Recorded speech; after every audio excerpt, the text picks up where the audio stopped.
can raise that flag up high. That's right, that red and white flag. Sorry, Americans. It's a Canadian showdown between the two bros. And our last attempt of the day for things to not be skewed one way. Well, that's a good start. That inspires confidence.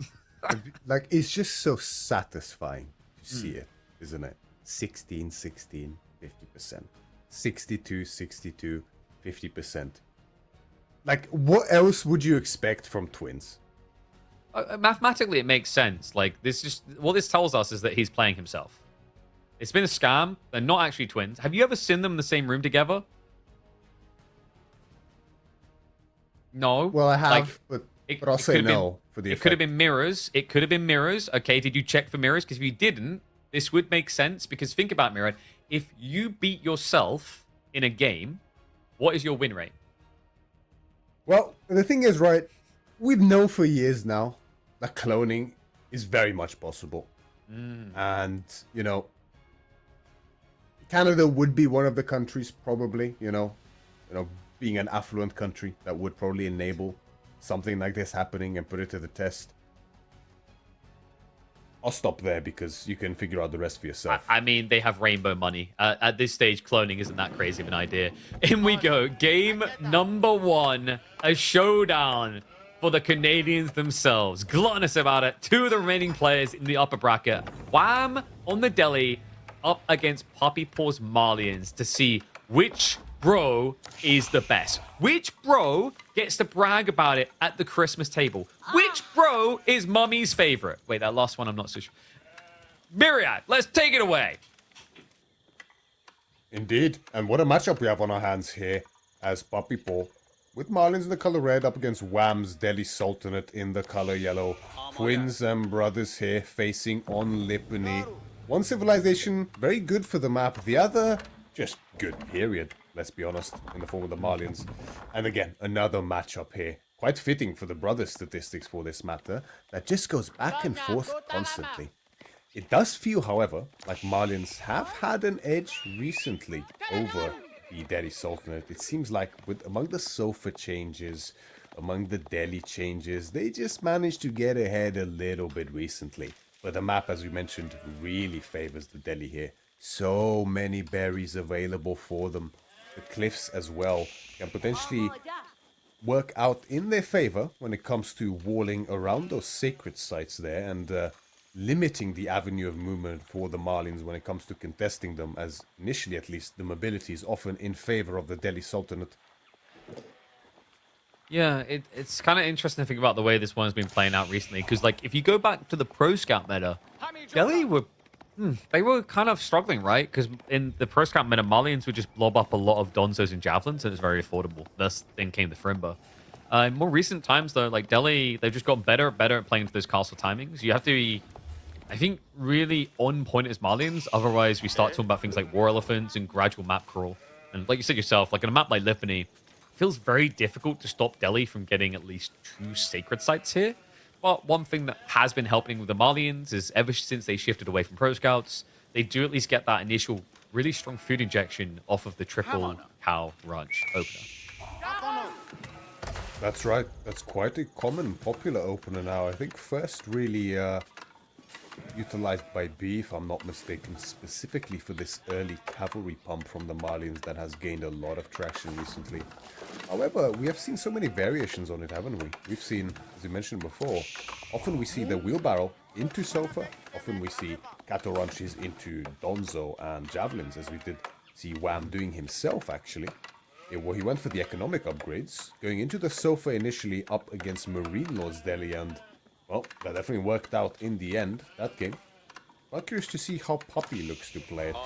Because I know Vortex has mentioned the brothers play very similar, and that's true to an extent, but often I find that Puppypaw is usually the much more aggressive player. No, I agree with that. Like it's kind of funny, really. Like I remember having these two in front of me in Wallol, Spain. Obviously with a mirror there because they're the same person.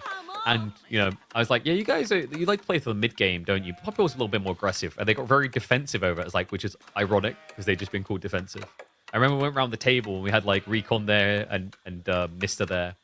It's like, how would you describe them? And Mr. Blunt is like, fairly defensive. And I love how ever since that point, they've improved their aggression quite a bit, I want to say. They don't necessarily just aim for that late game, but Puppypaw in particular, he's the type of player you honestly would not be surprised to see do a Chinese Barbican rush still.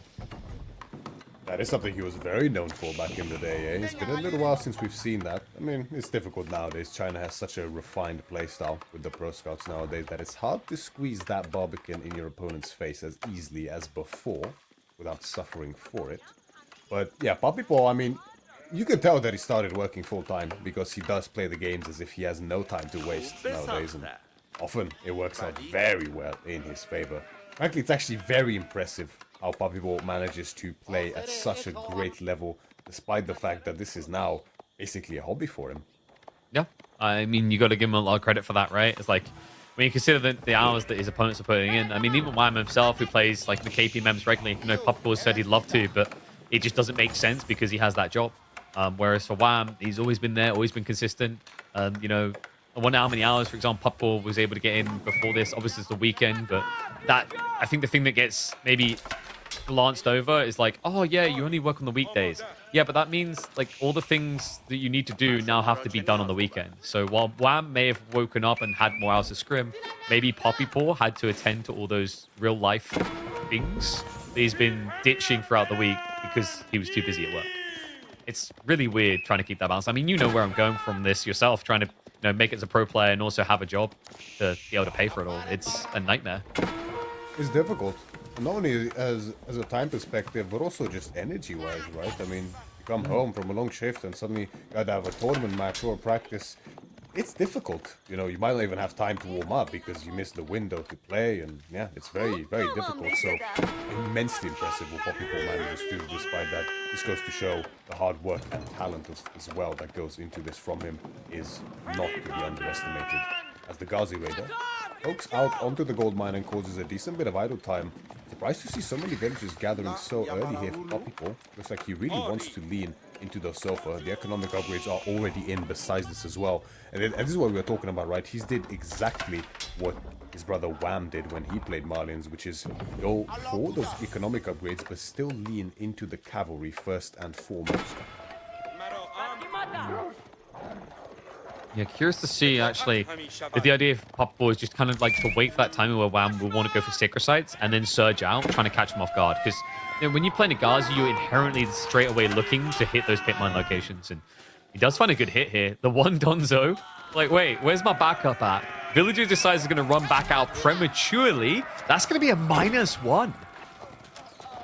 Very rough start here for Puppypaw. Just a bit of a slip up there on the attention span costs him not only a Donzo, but a villager, which at this point in time is a pretty hefty loss. And to add insult to injury, these Ghazis will just barely get away, it looks like. So many low HP bars. Oh, but the turn might be a problem. The Warrior Scout does decent damage. Just keep steering away from him intentionally. Problem is, like, eventually if you keep doing that, you just go around in circles. So there's only so many times you can use it to your advantage. I mean, even if he tries to block with a scout, it's going to be minus the scout. But that's actually not a bad idea. Like, if he does get caught right now, it's because of that scout. And loses 2 in the end because of it. Beautiful intercept here by Puppypaw with the sofa as well as the Donzo's javelin throw there. Picks up the scout as well as 2 of the low HP Ghazis. Suddenly, you don't feel nearly as bad about losing that villager and the Donzo so early. Makes it all the more worth it. Or potentially even more like. I think this is like a classic reminder of how often people forget about that scout and how it can get you killed there, right? Like, he probably just gets away with all 3 Ghazi and loses the scout otherwise because the Ghazi are quicker. So, even at the pro level, we see all the time, you probably had all the time, it's such an easy detail to forget that can end up costing you so much at early phases. Exactly right. And Wham is actually going for the full try composition here. Archers, Ghazis, as well as Spearmen now on the field for him. And he wants to make sure that these sites are taken and that Puppypaw can do nothing about it, as every single scholar is pulled to ensure that, to help with that early skirmish if it comes to it. Puppypaw recognizes this, of course, and is instead going to go, well, if you pull all your military there, there's nothing at home, which means this gold mine is exposed. And a villager goes down for him as well. But, ooh, does it though? The Scholar, clutch healing coming in when he needs it most. Damage from the TC as well. TC hop to make sure nothing happens. Great micro there by Wham. Yeah, Wham was like, this is sick. And then there was a bit of panic because he could have just hopped back in the stables he got out of. But obviously, he still keeps the Scholar alive. Alive as in alive. And well, he's looking to thrive elsewhere. 1 6 site already locked in. 2 more to follow. There was an intercept the east side, but Army's reacting to that, so that won't last long. Yeah, archers scare him away, and it's going to be Scout going down. But remember, these aren't horsemen. They don't have the ranged armor. So second sacred site lot there. Third on the west side to be contest maybe, but the Ghazi are already there, man. Wham! Even though he lost those Ghazi early on, it just feels like he's a lot cleaner at this point, mirroring and over-surging any move Puppypaw is making. Yeah, definitely a bit of an unfortunate start here for Puppypaw. Wham just looking a little bit more precise in his execution so far in this game. Puppypaw is playing multiple angles, now threatening the center sacred side, looking to pick off the Scholar, but the cap is already there. The army is there to meet, and even this stray javelin throw, just a bit unfortunate here for Puppypaw. This javelin loses most of its life. He will get away, but very injured. Yeah. And this is an expensive unit to just have on Death's Door already. I mean, it's actually going to die. The archer keeps getting pushed. the archers behind it were pushing it forward as it was attacking. A little bit of a weird interaction. We'll get the kill. And Donzo's run head first into the counter unit. He has to try and protect the berries. Ghazi to follow this up. People, I mean, it's kind of weird when you look at the military numbers. It shouldn't be this much of a struggle, but Wham always seems to be catching him split. Part of it also is this early sofa play from Puppypaw. It's great to have this control and the ability to raid and keep your opponent on edge. But Malians has some very fine early macro windows here that investing in this kind of a unit early on really hurts your mass when it comes to javelin throwers and Donzos early. And that can often lead to exactly what we witness now, which is a full concession of the map control in favor of Wham here. You see the preparation, Puppypaw already 11 cow deep for the Fulani timing. Raid attempts just keep actually getting caught up on military units as opposed to finding those workers that he's seeking. And Pro Scouts is about to complete, so Wham, you know, great timing to not need to really take risks anymore. Start just pulling deer back to the base safely if he wants to. Move out onto the deer here by Puppypaw, and this is exactly what he needs. We need this good food here as the Marlins to actually start contesting this feudal age directly. Because Wham is all over the map. He's going to have the berries. Soon enough, he's going to have the Pro Scouts, which is finishing at this very second. Wham just needs now to get the Scouts in queue, and is going to be able to gather up the deer without any issues at all for him completely free. Although he actually already moved out on that. Interesting. Okay. I guess he just doesn't want to add in scouts. I mean, it's free real estate at this stage. Kind of unusual considering it was his first queue over survival techniques. It can be a bit tricky, right? Because often you want to just keep pumping Ghazi, and you very rarely add a second stable in the feudal age as Delhi. It's tough to commit that much in terms of food. So stopping your Ghazi production for 4 or 5 scouts can often make you lose the window. Speaking of windows, Ghazi. Yeah, this is quite a lot already. Donzos have to brace to try and defend this. Ghazi going to keep pursuing, nibbling at the heels. We'll turn around with the jab throws. Wham, maybe the timing just not aligning there. Also, not all of his Ghazi. I think he's missing about 4 or 5. They're rallying in the stealth forest further away. Puppypaw will keep trying to contest this, but an even exchange is not a good exchange. Just look at the raw math of it. Wham, an overwhelming advantage in military pop. Puppypaw, if he reads this wrong, he may have the cow to boot him up on food a little bit, but he definitely won't be able to afford his way towards a castle play. Wham pushes into the Puppypaw, dives past him onto the javelins, gets stuck in on it. Archer giving quick pursuit, and the villagers just keep gathering through it. Keep on going, boys. Nothing to see here. Panic finally sets in. Workers getting sniped, and the chase back continues. Ghazi just find the breakthrough. Puppypaw now being shrinked off the map. That's a lot of food gathering that's about to be missing from his economy. He even goes shivs out to the archers. Okay, Wham's not going to go for it. He backs off. Doesn't take the opportunity to milk a few more worker kills. Yes, as the Ghazi get cleared there, right? The front line is gone for Wham, so diving ever deeper makes it a bit harder, but luckily there's a full-on battalion to reinforce here, and he's just going to re-engage. And now there's nothing left here for Puppypaw. No Donzos, only 4 javelins. That's not going to be nearly enough to stop this attack. He looks cooked. He looks flambéed here in game number 1. We can see the food income is starting to plummet down. It is just going to be the cow. 0 workers on food currently. Ram now being built by Wham. He can go for the 3rd Sacred Site if he chooses. He's as free as can be. Okay, he's just like an eagle across the skies of Canada. That's definitely where those eagles live. He's just going to be able to take anything he wants. And Puppypaw now just has to keep remassing army, not knowing if Wham is teching or aggressing. And in a bit of a staple of the Canadian brothers by now, Wham just a little bit hesitant to get the rest of his blacksmith upgrades, it looks like. Oh, the classic. Slip up there. Yeah, something we're a little bit used to by now, but he's winning despite that. I mean, you know, who needs them at the end of the day? How do they always do this? It's just like, it's not even go, oh, it's optimal, like the Bloomer's not that important. He doesn't have undermesh against javelins, and yet still, he's a mile ahead.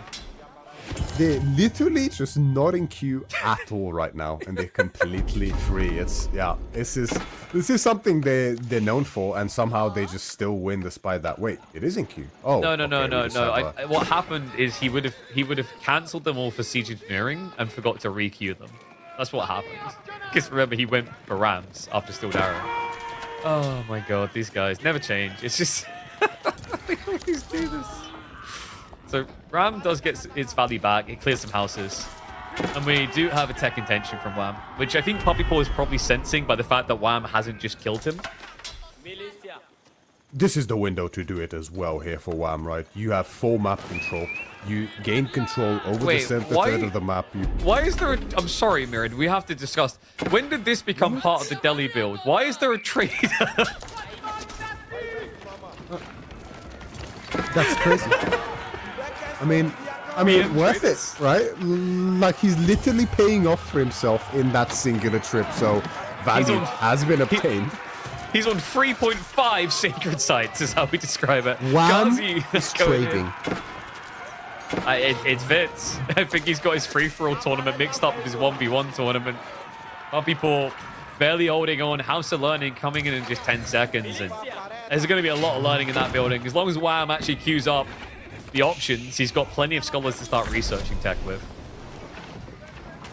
Exactly. When you have your opponent pinned onto their side of the map like this, and you're able to still keep them pinned and contest with the military that you have without needing to produce anymore, well, that is a ripe time for Castle Age indeed. And now, well, there's no forgetting upgrades this time round, as a swath of them, 9 in total at this point in time, and even more that we cannot further see, are all in queue. And Puppypaw, it's dire news for him. He's edging up with the Fulani Corral at this time himself. Pretty much 4 cows, except the 2 that he might be just gathering directly from underneath the town center, as players often do. But the military is just anemic, baby. There's so little here for Puppypaw. The 14 javelins, 2 donzos, now starting to lean into the sofa. But these upgrades, all of them free, are going to come in quick time. Never mind the relics that are soon to be picked up by Wham as well. Oh no, it feels like a matter of time. He's actually clubbing cows for their garrison, and oh, those villages, they're about to get clubbed like baby seals. Ghazi, jump on in. He's having a front line with jabs just to keep them alive. And wait, the pathing! No, back towards the TC! Ghazi hopping the way. More workers getting sniped. This is breaking point. And army is fat stacked, and the veteran sees just about 15 seconds away. Finds the gold workers. And Wham, looking to open the series with a smooth, dominant Delhi performance. Exactly what you need in an opening game like this. Often, it is the most even matchup you can have in a series. Both players look to lean on solid civilizations a lot of the time that don't have many bad matchups, out of the sheer knowledge that it's very hard to predict what the opponent will pick first out of so many possibilities depending on the map. You have some ideas, sure, but at the end of the day, you want to play it safe for the game that often matters most here, the opening one, which really sets the tempo for the rest of the series. Even more true in such short series like Best of 5 here. And Wham, It's with a pretty decisive win here, is going to set himself up really well for the rest of the series. yeah, like we're not going to see Puppypaw immediately tap out because I have Fulani. But when he discovers that Wham has one whole trader, and also maybe the Lancers have a small detail in this as well. Lancers that will eventually get home blades. My favorite part about this, by the way, is like he's queued up Steel Arrow 2. What do you think the chances are he hasn't queued up any of the other blacksmith decks? Well, we did see the Vows of He's got Learning. the tier 1s. Oh yeah, there we go. He's queued it up afterwards. He just really wanted that level 2 range damage before anything else, it looks like. The thing is, I feel like that previous dive would have probably ended the game if he had Undermesh. Yeah, I think so as well, honestly.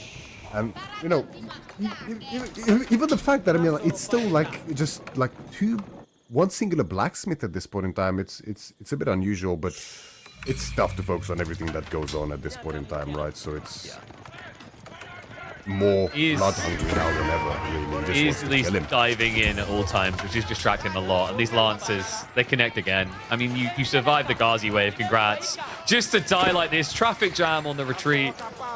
Workers can't get out of it. Surely this is the end for Puppypaw. 30 villages down now. I mean, Malian players can be delusional with economy at times, but they have their limits too. And it does look like we've reached them. Now the cows themselves are directly contested here behind the TC for Puppypaw. Whenever your opponent is able to march so deeply into your base, you know that you're in dire straits indeed. Villagers running for their lives through the very military they try to avoid. The javelins are only surviving because so many workers are dying by getting in the way. Now, at this point in time, Puppypaw is pretty much equal in villages as to cows. It's not a position you want to be in, as the Marlins, a bit reminiscent of the Marine Lord game earlier against Louis. I mean, it's just so much damage is being dealt here. We have to consider the possibility that there's something we don't know, Myriad. Like, maybe each week they circulate going and visiting their mum and checking on their mum. And maybe this week it's Wham's turn. So Puppypaw is like, if I make this series go too long, Mum's going to call you, be angry, and you're going to have to resign and go see her. It's a genius strategy, really. It might even be a lean into the difficulties that Canada often has with internet, at least in their region. Because this is we definitely do know a remake. about that. The trader's still going, by the way. That Wham's trader, still trading. Oh, mate, that right there, I'm telling you, that guy is actually secretly the Malian king. He's just like, he's smuggled out of his burning kingdom with all of his gold ingots, taking up a life as a merchant. Hide in plain sight into the very enemy's lands. And then rip off all of their citizens to get the last victory. Well, I'm leaning into the classic here as well, right? This is a composition that has been so potent for the Delhi in the past, before war elephants have really become popular. But there's not much for war elephants to deal with here, really. I mean, you know, you've killed so much economy, it's not like a massive sofa mass is really going to be a problem. So you might as well rely on these boosted Kilji Lancers with the +4. Was it +5? This would...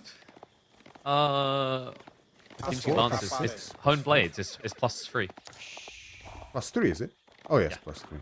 Yeah, there we go. Yeah, it used to be +4, and then they nerfed it, because it's kind of nuts. Ah, yes, of course. Yeah. Oh, here we Archer go. plus Lancers. Now, here's the thing, Wham. You can only kill so many workers, okay? There's only 27 of them left. So, you may strike Puppypaw down, but he will come back stronger than ever. We'll have to see. Game number 1, a very stompy affair in the end as Wham takes the lead. Yeah. Puppypaw spares us the massacre about to ensue for all those units. He waves the white flag to preserve his population in that case, right? These lives don't need to fall. GG is called. Wham picks up a good early victory here in this set, now leading 1-0. Puppypaw has the next map pick, of course, and we're gonna have a look at the draft very soon to see what it looks like, but you can see at no point in this game was Wham ever behind in military value. it only exponentially grew in his favor outside the early skirmishes in that early feudal age. And he just kept running away with it. And we'll get the score fixed there. It's only game 1. Puppypaw has not somehow lost the series for free. Yeah, an interesting one to kick off with, though. I mean, Marlian's, he's just seen as a very succinct and useful Civ all around, I feel like. Whereas Delhi still powerful, but I think you hit at the start of the draft, a little bit more situational, not slot in anywhere necessarily the way that Marlian's has become. Yeah, exactly. It's also a tough map for them, right? I mean, there's just virtually that normal strong point of Marlian's when the opponent runs out of food and your cows really start to run away with the advantage. It's way further delayed here on Nipponese with so much food access, especially great food with those berries for the Delhi Sultanate. So much harder game for the Marlians in this matchup in particular than on something like a Dry Arabia or Gorge or other maps that are popular for both these civilizations. And I'm utilizing that to great extent to just keep pumping, keep fighting, and keep Marlians on their toes and behind. Man, and ooh, okay. That is an interesting pick. Shushi coming in on the Frisian Marshes. I feel like this is becoming a bit more standard now, actually, considering Shushi and the tweaks and change around Pro Scouts, etc., hasn't just made them as generic of a pick anymore. Even Mongols, right? I mean, the last time I saw Mongols on this map was when I played them months ago. And, I mean, it worked fine that game, but, you know, that was a specific counter pick. Here, however, this is quite unusual. I mean, snipe out on the Tughlaq makes perfect sense, just like the snipe out on the Lancaster, which I'm surprised even got through, frankly. Also makes a lot of sense here. And Frisian Marshes, as you mentioned, wait. unusual map for these two civilizations. Like, actually, I was about to say, well, it's not that surprising because Sengoku made it through as well, except for the fact that the same player got both Sengoku and Lancaster. How did we allow that to happen? I mean, Puppy had Marlians, that's great. Puppy has China. Okay, that makes a little bit more sense, right? Two really strong civs for two really strong civs. That's kind of how it ends up a lot of the time. That's how you hopefully want it to end up a lot of the time. Yeah, but look at the ban priority, right? Japan as the priority for both, and then they split Biz and Ottomans to come around. I can kind of see where they're coming from. I think Ottomans just gets better every single week. Biz is really strong, and Japan, in some people's eyes, is just giga broken. But compared to Lancaster and Sengoku, yeah, it's a bit unusual, right? I mean, Ottomans are undoubtedly strong nowadays, and we're seeing them being a priority pick or ban more and more every time. I mean, they're just one of those civilizations that seems to, frankly, break a lot of the game's rules sometimes. I don't know how they do it. But, yeah, we're not going to see them today. But maybe we get to see Lancaster. I'm curious to see how they do after their recent little shave. I don't think it's going to ever be let through. Like, the snipe's always going to be on Lancaster. Let's be perfectly honest here. yeah, they somehow got a little bit of a trim, you know, like an inch of hair off their long locks when they should have got a buzz cut. So we'll see if they come out a little bit later. But we hop into game number 2. It is going to be an early lead for Wham. He looks to extend it with the Shushi pick, while Puppypaw pulls out the Mongols on Frisian Marshes. This is not your orthodox pick sequence, especially when you consider things like Sengoku, Tughlaq, China were all potentially on the menu. Now, in the past, I remember the days when Mongol was virtually unbeatable on Frisian Marshes. But that was a very different map indeed. Trade posts were ripe for that Silver Tree back when Silver Tree was the boogeyman of ladder and professional play for that matter. Every Mongol game was trade game and it was brutal to deal with. Gone are those days, at least most of the time. Could that be a return here, potentially? Quite a tough civilization to do that against, however. Jushi able to pump out so many units early, like the Chinese, for that matter, their sister civilization. Like this beginning, go straight on to the pond play. But you can tell these two master practices a bunch together because Wham has, with great confidence and no fear, already walked out to his gold. Which, It's intriguing because actually, like at the moment, against Mongols on ladder, you'll see a lot of Shishi players, they won't go for the mining camp. They'll passively tax their way to attack up. Indeed. It's a common one indeed to see happen. Anatan, I know, has popularized that strategy quite a lot. Not going to be the case here for Wham. Going to go for the active gold gathering directly. Puppy knows this, of course, so it is going to be the dock play for him, like you said. The question is, what level of dock investment will we see here? Mixed opinions on the matter, right? Some players opt for a lot of docks, and in fact don't stop docking even when they finish their side, going on to the opponent's side to continuously dock. Whereas some are just happy with 1 or 2, maybe 3 if they're feeling a bit spicy. Call it a day, keep pumping, keep castle aging, and go from then on. Oh, that is a glorious find as well. The Meditation Garden going to be generating, what's that going to end up being? 111 resources, I believe. 36 from the food, 50 gold, 25 stone. A nice pocket to boot at the start of the feudal age. Yeah, that's almost a rigged garden right there. So juicy. You can't expect juicier on this map, really, can you? Okay, but it's balanced out. Wham! He's like, okay, balance the universe. If I get an Imber spawn here, it'll backfire in the upper bracket finals. He just fed his scout. Oh my. Okay, yeah, that's a big problem now. Oh no. Yeah, that's a huge problem, especially on this map. I think he won the sheep game before that. I'm pretty sure, judged by the amount of sheep that the Khan dropped off when he faced from the scout's death, I think that was like 8 or 10 sheep difference. Yeah, it's a big problem here for Wham. That's definitely going to be an issue, considering Puppypaw and the Mongols is docking as well behind this, right? Like, he already has the fishing ships going. Up to 3 now on that first pond. Kind of the optimal number you want to go for. Wham. Well, this begs the question whether this dock play was intentional, like planned all along, or whether he's like, well, I have no choice now. Does he? He might lose that worker, no? That worker's already dead, PP. Yeah, like, oh, so you sleep with the fishes. Got you. Yeah. This is the struggle against Mongol. Honestly, this is actually an understated advantage of the Mongols. On maps like Holy Island, Kawasan, now here on Frisian. If that villager is caught by the Khan the moment he moves out and you commit, he dies every single time. The 2 damage a hit is not to be underestimated. Yeah, you know, and if, like, the thing is, sometimes it doesn't work there, Mirror. Sometimes there is a magnificent scout there to save you. But there was an attempt by the Shishi scout to defect to the Mongol side. Scumbag that he is. He wanted to be part of Kublai Khan's empire and did pay the price. And now Wham will be able to replace that scout. We'll wish he had it for that initial engagement. We have got Horseman opening coming in from Jushi. While Puppypaw just 5 seconds away from probably Keshiks here. Keshiks would make a lot of sense, right? That early map control, that presence, the potency of the unit, especially against such a invitation by Wham with this early Horseman play. Not sure what the idea is here. I mean, it might be, well, obviously we need a stable for the scout.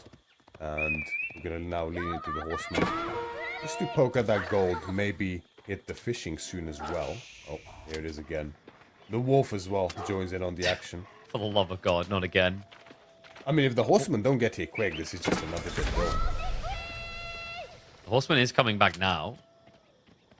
But remember, Puppypaw also kills faster than he did before. 50% faster, in fact. Double Horseman should be enough to deliver a fatal blow to the Khan if he hangs around for this, though. So we'll retreat. Presumably, we've got the stables now being moved out to be set up by Puppypaw. And he has already stockpiling enough stone for Keshiks.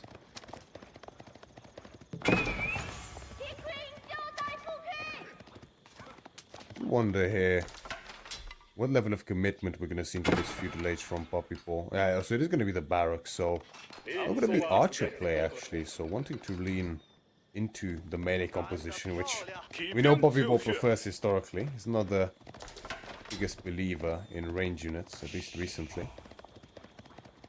Oh, wow. Kind of a step ahead currently, though. Already has his own spearman coming out ahead of time. But Puppypaw, of course, has better raiding potential. There's Keshiks. The challenge right now is your opponent isn't exposed with much on the villager count. Practically all of them just hunkering down behind the TC right now. Meditation Garden's peace being disturbed by the Khan even now. Little win there for Puppypaw. The fishing, even 4 fishing ships on this initial pond. Wham leaning into it quite heavily. Now up to the second pond. Puppypaw matches, making a second as well.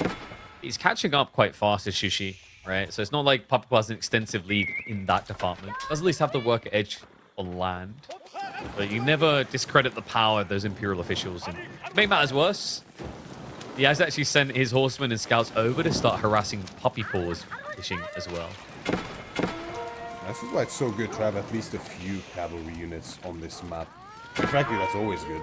But especially here, you can always just disturb the fishing. You can always just be annoying. Draw units out to the flanks when the opponent is directly in front of you. And provide great value. And, you know, it might have been the long-winded way of getting around it, but this villager did die, so I did pull it. He built a dock, though. Like, you know, you're thinking of Wham's villagers wrong. It's just like, you ever played like Command & Conquer, where, you know, you deploy a building, a construction yard? It's that type of thing. You know, the villages are the buildings. It's, like, what kind of insects? There's some insects that have that, right? Where they breed and then they instantly die. That's what the Sushi villages are. They build and then they die. Speaking of deaths, Keshik's dancing with it at this point in time, but Getaway just there at the right timing from those spears. We're there to actually defend the villager, but naturally, they don't have forces to aid them in that matter. Late. Gandalfing it all day long. Archer's now coming in from Puppypaw, so he's completing the composition, and Wham, of course, is going to be mirroring into the Chuganu. What that composition from Puppypaw behind this as well. Getting full respect, actually, from the horseman potential here from Wham. Might be a bit of an overinvestment into the spearman, honestly. Does seem to cut the production at this point in time. And leaning into full Keshik Archer, in the past it was pretty tough for Mongols to deal with Juginu spearmen, but I think the presence of the Khan's Hunter, which is not in the field just yet, but undoubtedly will be soon, extra range can make a massive difference. Especially if you get the Deer Stone up forward, which, I mean, why wouldn't you eventually? Just makes a lot of sense. This is hard commitment, Chuganu. Already up to 8. Like, he's just spamming them up the wazoo. Yeah, exactly. And that damage, once Steel Arrow is in, DPS is going to go off the charts for these Zuganu. The issue is the mobility, right? Such a slow unit compared to the Archer. Same speed as a longbowman, but you know, half the range essentially. Chuk are going to reveal themselves, so this will be a good moment for Puppypaw to consider a blacksmith. Fails to pull the fishing boat away, so Wham will go -1 there. Puppypaw, ooh, hold on a sec. He feels that Wham just got out of line there. We'll look to punish him for stepping up a little here. The Keshik, the backstab, oh no. He catches him, Chuk. Need to try and get away, but Spearman are going to forward. Immediately being sniped out. Attack speed arrow does get activated to try and clear the few spearmen even faster. The Chuk will get baited in overextensions, and Keshik now able to just pound the entire army down and push Wham back into the base. Despite the steel arrow advantage there for Wham, the value is present for Puppypaw with these Keshiks. Just a few archers is all it takes to dwindle the spears, yeah. And like, it's too much. I mean, this is the thing. You know, the damage advantage only matters if you're actually attacking. He spent half of this fight running with the Chuk the whole time. And Keshiks are this type of count. I mean, this is great. Sometimes you pray they build a wall in the middle of nowhere, but when they build docks, you have an easy way of rejuvenating all of those health balls. The dock itself now under threat, and a bit more annoying when it's being torched by the Mongols, because of course if it ever starts burning, though you might be able to save it, the bounty has by then been delivered directly to the Mongols. They've funded it. So Wham's going to look to make sure he stops that from happening, although with so much burn power, it might be difficult. Just in time, he manages to do it here. He doesn't want to take too much damage.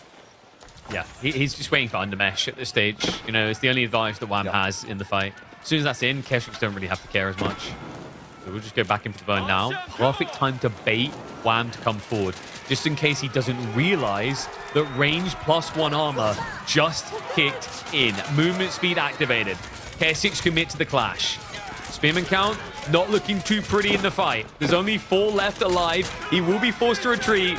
And the heavy cav just aren't going down in count, really. 1 or 2 sniped, and that's going to be it. The K6 just get to continue to push him away. Upside for Wham, fishing still happening. Downsides everywhere else to be seen. This is the spot you just hate to be in here for Wham. Spearmen trickling in one by one. You want to try to protect your escaping ranger mass, but as the Spearman trickles in, they just get instantly picked off by these Keshiks. So you just end up losing more and more and more. Good trade-outs here near the end, but this is about as defensive of a position as Wham can be, and realistically, and he's still just barely angling by. You know, the dock, of course, is a memory of the past at this point in time.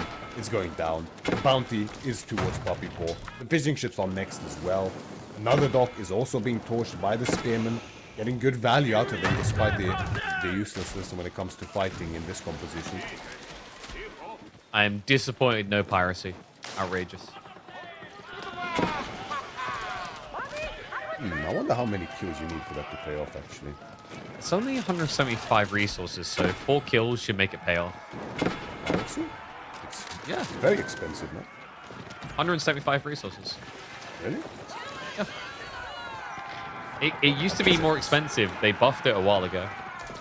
But it's like the type of thing that until someone's going to seriously do it and it gets recognition, you probably just don't even think about it. Keshiks, it's hard coming again. Shoot. I'm going straight for those archers. It's interesting, actually. Puppypaw just not even trying to micro away. Just full hard commitment. And send. No, you were right. You did get reduced in cost. That's good. So I guess you wouldn't need many at all, right? No, you need 4. But the problem is, it's kind of like the raid bounty logic. Like, oh, you should have had raid bounty because you killed 5 buildings. You don't expect to, but this should be expected. After what we saw the last few minutes, Puppypaw just continues to grind his brother down until he's nothing but dust. 1-1. We have broken the curse. It is possible to have both players with a number higher than 0 on the scoreboard. I mean, looking at the statistics, right? If any game, any series, I mean, was likely to not be a 3-0, it would be this one, wouldn't it? However, at the end of the series, no matter what, even if it goes 3-2, that perfect 50-50 will be broken. The balance in all things is going to be a lie. And that means, like, that's pretty important, actually, because unless there's, like, a recovery arc where you come through the lower bracket and then rebalance it, at the Christmas dinner, one player will be able to say that he is empirically the better brother. I do wonder how often that comes up, I wonder, right? Like, it just has a little funny jab between the two of them. Like, one of them wins the series, ha, I'm better. The other one wins the next day, ha, I'm better. You know, just back and forth. It's just like, yeah, but I made it to the finals. Did you? And then you're like, you lost the finals. It was a stomp. Still made it, though, didn't I? Who lost on the way to the finals, huh? No. Oh, I'd be like, well, I beat Marine Lord 3-0. You think about that, puppy, huh? And you lost him 3-0. So what you got to say about that? And, well, it's coming out, by the way. What got sniped for Lancaster to be allowed through? It does make you wonder, right? The thing is with Puppy, it's Wham that has Lancaster, right? Or maybe he has Lancaster and Sengoku. Yeah. But I don't feel like Sengoku is as threatening on Gorge. No, not necessarily. Iobits, eh? Yeah. Okay, that kind of makes sense, right? Because Iobits can deal with both Rus and French. And it makes perfect sense to snipe out the French because French is the one save that I think just directly counters House of Lancaster. Same with JD. So, very intelligent snipe save by both players, reading each other completely, as you would expect from twin brothers, right? And this leads to quite an interesting matchup that I do think it used to favor Lancaster, even at the peak of Pro Scouts. Now, however, you know, Rus got nerfed a little bit, now he got buffed a little bit, and now Lancaster got nerfed again a little bit. It could lead to a pretty interesting game that's not quite so cut and dry. Yeah, I mean, it's interesting to think about this one. With Lancaster, the nerfs they've seen, like theoretically, Roost Knights could be more of a threat. I think it's a smart snipe for that reason as well by Wham. Like, if you had to choose between dealing with French or Roos, if you're trying to play a mana Lord strat, you much, I think, prefer to be dealing with the Roos. What's going to be curious is whether Puppypaw does actively engage it, or if we see him take a greedy line. It does feel quite hard to just rush Castle here, with how exposed Gorge can often feel against the Lord's Dive. Absolutely right. All of your resources are so projected outward here, so there's very little room to breathe. The only thing you have very safely is that wood line, which is great for Roost, but there's no pure wood units as of yet, outside of fishing ships, outside of military ships in the past, but those times are now gone. I'm curious to see what we have on our hands here today. Thinking about what's left, Kawasan, Dry Arabia. Keep in mind, we've got some pretty crazy picks. Wham, I mean, he's one of those people that believes in Golden Horde through a method that hasn't been nerfed. He's a really big fan of the body shields build, you know, relying on the cheap-ass Karash to flood your opponent. So we might actually get some new tastings, especially with the nerfs elsewhere. But before we get there, we have to talk about this. The newly nerfed Lords of Lancaster. Has it been enough? Has it gutted them? Or is it gonna remain dominant? Puppypaw with the Roos looking to answer the recently crippled, I say crippled with big emphasis on sarcasm, House of Lancaster. We'll see whether the crippling is actually enough to warrant a Lancaster castle here, which, I mean, that got changed, right? It's more of a rework than a buff or a nerf for that matter. We have to see how that works out in the future. They really want to push that instead of Abbey, which makes sense. Abbey has certainly had its time in the spotlight here for House of Lancaster. It's been a little while since we've seen the castle. Yeah, and you know, the thing to think about is, like, if you read the patch notes on what the change was around that, it does feel like in some ways it's been nerfed, but we haven't seen it since before the mana change. So, like, there's an argument to be had here that there's certain builds that just wouldn't have been thought of that are now viable. Like, remember, you now get, what is it? You get 4 Demi Lancers always, 250 food, 250 gold, but by the time you're going to build it, it's going to be probably 300 total resource costs. That's not terrible. And then even things like the Shah Levy timing a little bit later. I don't know. I think there's some curious strategies in mind here. If the Lords feel weak, we will see Lancaster Castle sneak back in. Because the thing with Lords is, like, really what put it on another level was the pressure it was able to exude in the Second Age.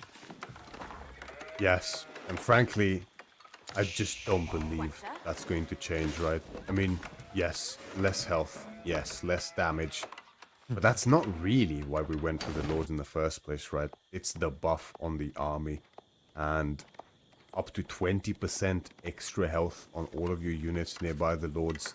It's so juicy and hard to pass up here for the House of Lancaster, so no surprises whatsoever, seeing Wham still opting for them. Little bit surprised to see a no spear opening here. I guess, you know, there was a bit of experimentation with it against Roost specifically, going for the hunting cabins, but oftentimes you're, you know, dealing with a Squircle is more annoying than just skipping it altogether, so Wham is not going to risk it. Yeah, it's a bit of a gamble, right? Like, especially these small tree lines that can hug a little bit closer to the TC, or if your opponent just respects you and actually only sticks a single hunting cabin, it feels redundant. So just better not to gamble on that risk. And also it just enables archer spam, which isn't the worst thing in the world. Like, that's usually what spear spam opening is about for Lancaster, because you get to the Hobbler. The Hobbler that use that 20% HP. You talked about the best, really, of any unit you can build in the Feudal Age. Yeah, exactly right. It might be something that Puppypaw needs to lean into here. But it feels so much worse than the French. There's no healing on knights for the Roost whatsoever. The strength is there, but yeah, I mean, you have to be so careful when it comes to these engagements that at the end of the day, if you end up losing some knights here and there, it's going to be way, way harder for you to play from then on, especially as the mass just keeps building from Lancaster. Especially on a spawn like this. You know, we talked about the idea that Lancasters, Lords being a little bit less tanky. Maybe some Knights feels decent here. But if you look at the gold location for Puppypaw, if the pressure comes in fast and hard, it's going to be difficult for him to consider that as even an option. And the Deer Fort spawn is a little bit rough, right? Like if Wham rushes across now with the first Lords and Spears, he could actually just block you out of your initial Deer. And it's pretty apparent that Puppypaw wants to play Pro Scouts. And being one of the originators of Deer pushing, he lives by it to this day, Puppypaw. Even now, he's going to look to get it as close as possible. And this will help a little bit, right? I mean, what else are you really going to do with the scouts at this point in time? The Lords are there, Spears are on the field. You can't really be annoying on the mining camp. You might as well just bring this as close as you can. A good little attention to detail here by Puppypaw on the Roos. Now up to 5 scouts with professional scouts in queue. Good little timing on it too. Second Lord already been queued up by Wham though. For a moment, I actually thought he was going to push the final Deer closer. Archery range now coming in. Has Wham already prepped the stables? I imagine not, because you want to get that first mana online. Okay, no, he's got it lined up nicely. A boat. Yeah, very nice build here from Wham, actually. This is something I think I'm going to copy. Maybe not the final detail where he forgot to leave a stoneworker out still. Did end up walking back, then walking back again. Yeah, let's not worry about that part, right? No need. No, that's the clickbait title for your YouTube video. I do the Lord of Lancaster build better than Wham, and that's just the one piece. You're gonna have the, you know, wide-eyed, open-mouthed face as well, like shocked at my own skill expression.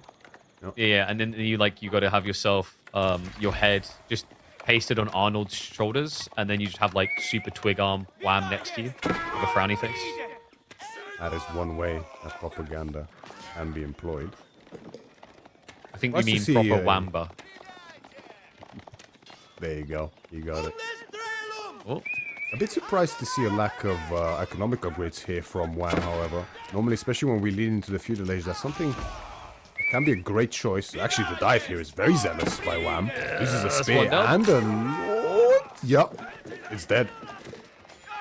I'm pretty sure it's legal for them to die this early. Like, wait, what?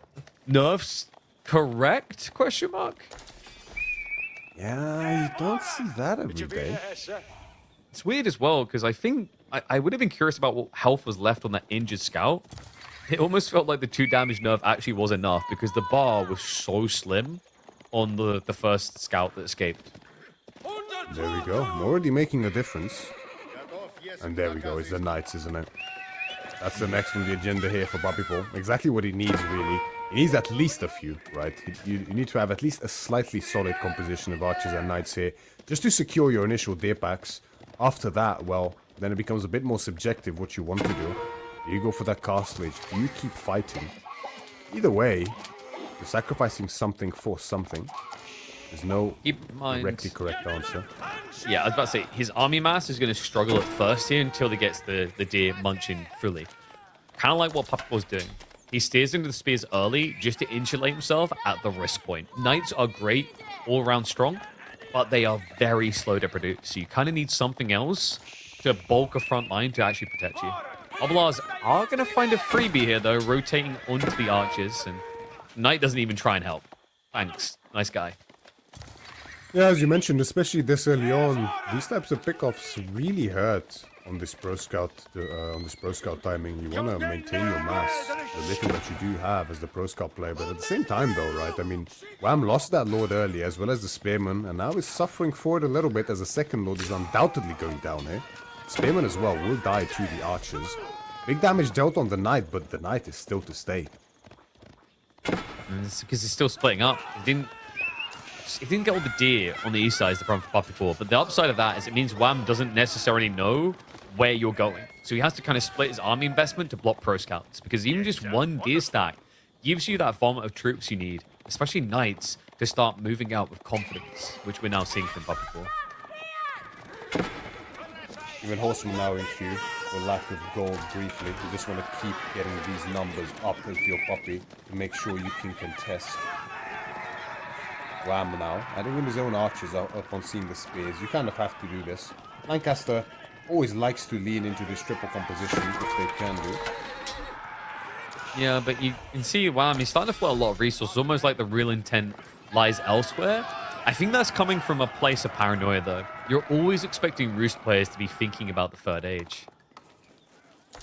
Exactly. It's one of those anticipation things, right? You know in your mind what is most optimal here for Roost, and that is getting the high trade house working, unlocking potentially Boyar's Fortitude, the relics with the warrior monks. So many good bonuses for Roost in that castle. There's very little incentive for them to stay in this feudal age. Wham knows this, so he's already prepping for it ahead of time without even really scouting for it. Puppypaw agrees fully. He knows that as well. He's going to lean into the castle age as soon as he pushed Wham across that center map. Wonder. Nah, there's no way we're going to see King's College. And I don't know, that landmark feels so unattainable these days. I think it has its place. Just the places... There's fewer places now than before is the issue, right? In the past, I think it was undoubtedly the right choice up against Rus. Just because the Hobblars will absolutely demolish horse archers. But we're not seeing many horse archers nowadays, not really as often anymore. I mean, of course, we've seen them twice today.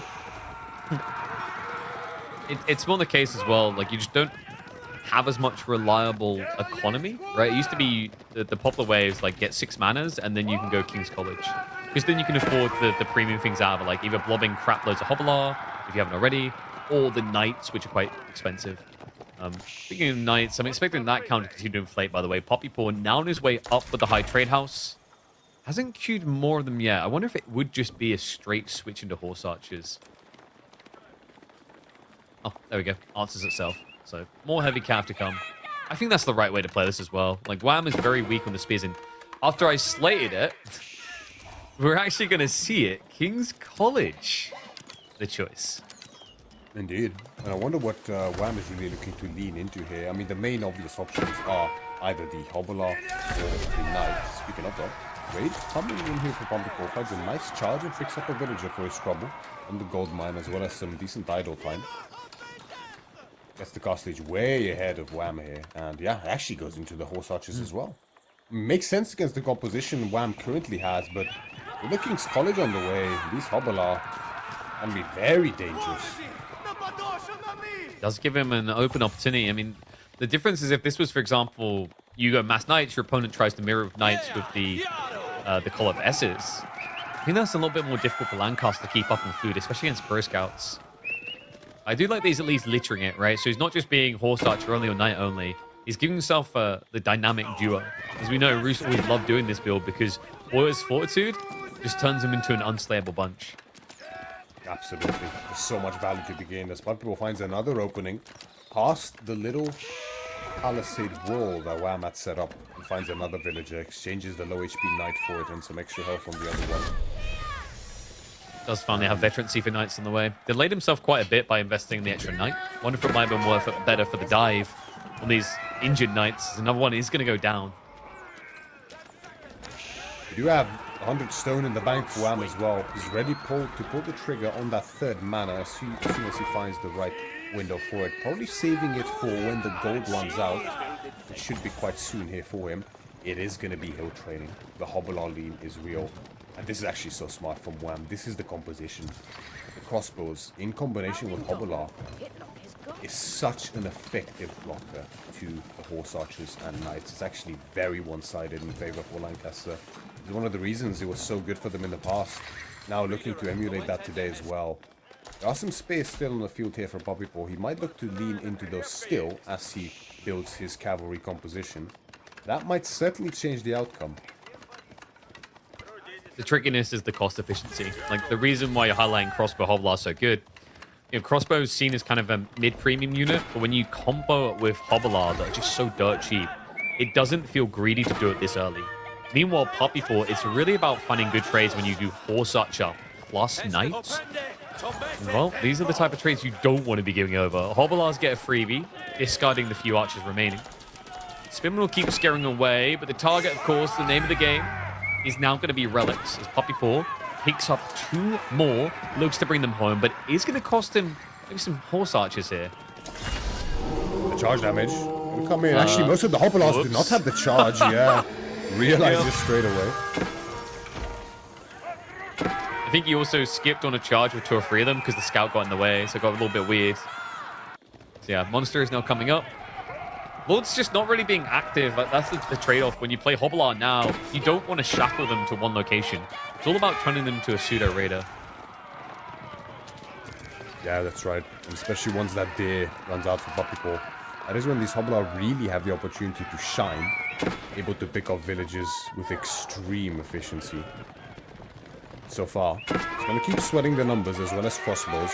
Catches some cavalry out of position here. Puppypaw is not paying attention, dealing with the Hobblers at the same time. Loses a bit of HP on the horse archers as well as a knight at the same time. Wham! Dives directly into the wood line, showing no fear. Picks off a couple. One, actually. Interesting choice coming in there. And Puppypaw just kind of getting pulled left, right, and center and coming out behind on all fronts. So yeah, like, look at this, out on the wall as well. I love the way that Wham's just treating this as discardable crap. You know, that's what Hobblers are meant to be. They're cheap, but they can be efficient used in this type of way. For Puppypaw, it's more about premium, like we said. Like, for him, a direct fight sounds better right now. When you start taking these chip damages here or there, slow down here or there, when you finally arrive at that big fight, look at what Wham's going to have ready. Spear plus crossbowman. Even better answered all. Exactly. That's the power of the Hobbler, right? And the power of mobility in Age of Empires 4 as well. You see Puppypaw with a huge cavalry mass. You'd expect him to have map control and dictate the pace of these skirmishes and fights. But simply because Wham has more speed on the Hobbler than Puppypaw's cavalry, he's able to run him all the way around the map wherever he likes and force him to respond to all of these. Now, Puppypaw does have one good thing going for him, and that is those relics. Already 4 secured. Only Wham's home relic remains, which, well, is a different matter, of course. That's likely to go over to Wham. But the numbers are also building really healthily here for Puppypaw. Up to 10 knights now, 20 horse archers soon. Getting the blacksmith upgrades now as well.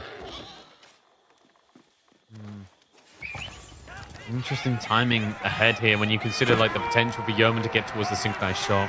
You know, these horse archers, they can actually fall fully to that. And also just like extra range on these Yeoman mean they're never really exposed to your backline either. Lords. Yeah, exactly right. I wonder if this is going to kind of screw things a bit Puppypaw. You know, he's only got horse archers to clear spears, but with the extra 20% HP, that does become quite difficult. It does. Definitely does, especially with the way the horse archers work now. Hobbler is one of those units with the extra ranged armor. So potent, especially against the newer horse archer now here for Puppypaw. Little raid in the south here. Gonna look to catch out those deer. Actually, did Puppy took those deer? Yeah, there's no mill, nothing there for Wham. He managed to take the whole pack. Of course, it's basically half a pack because of the decay.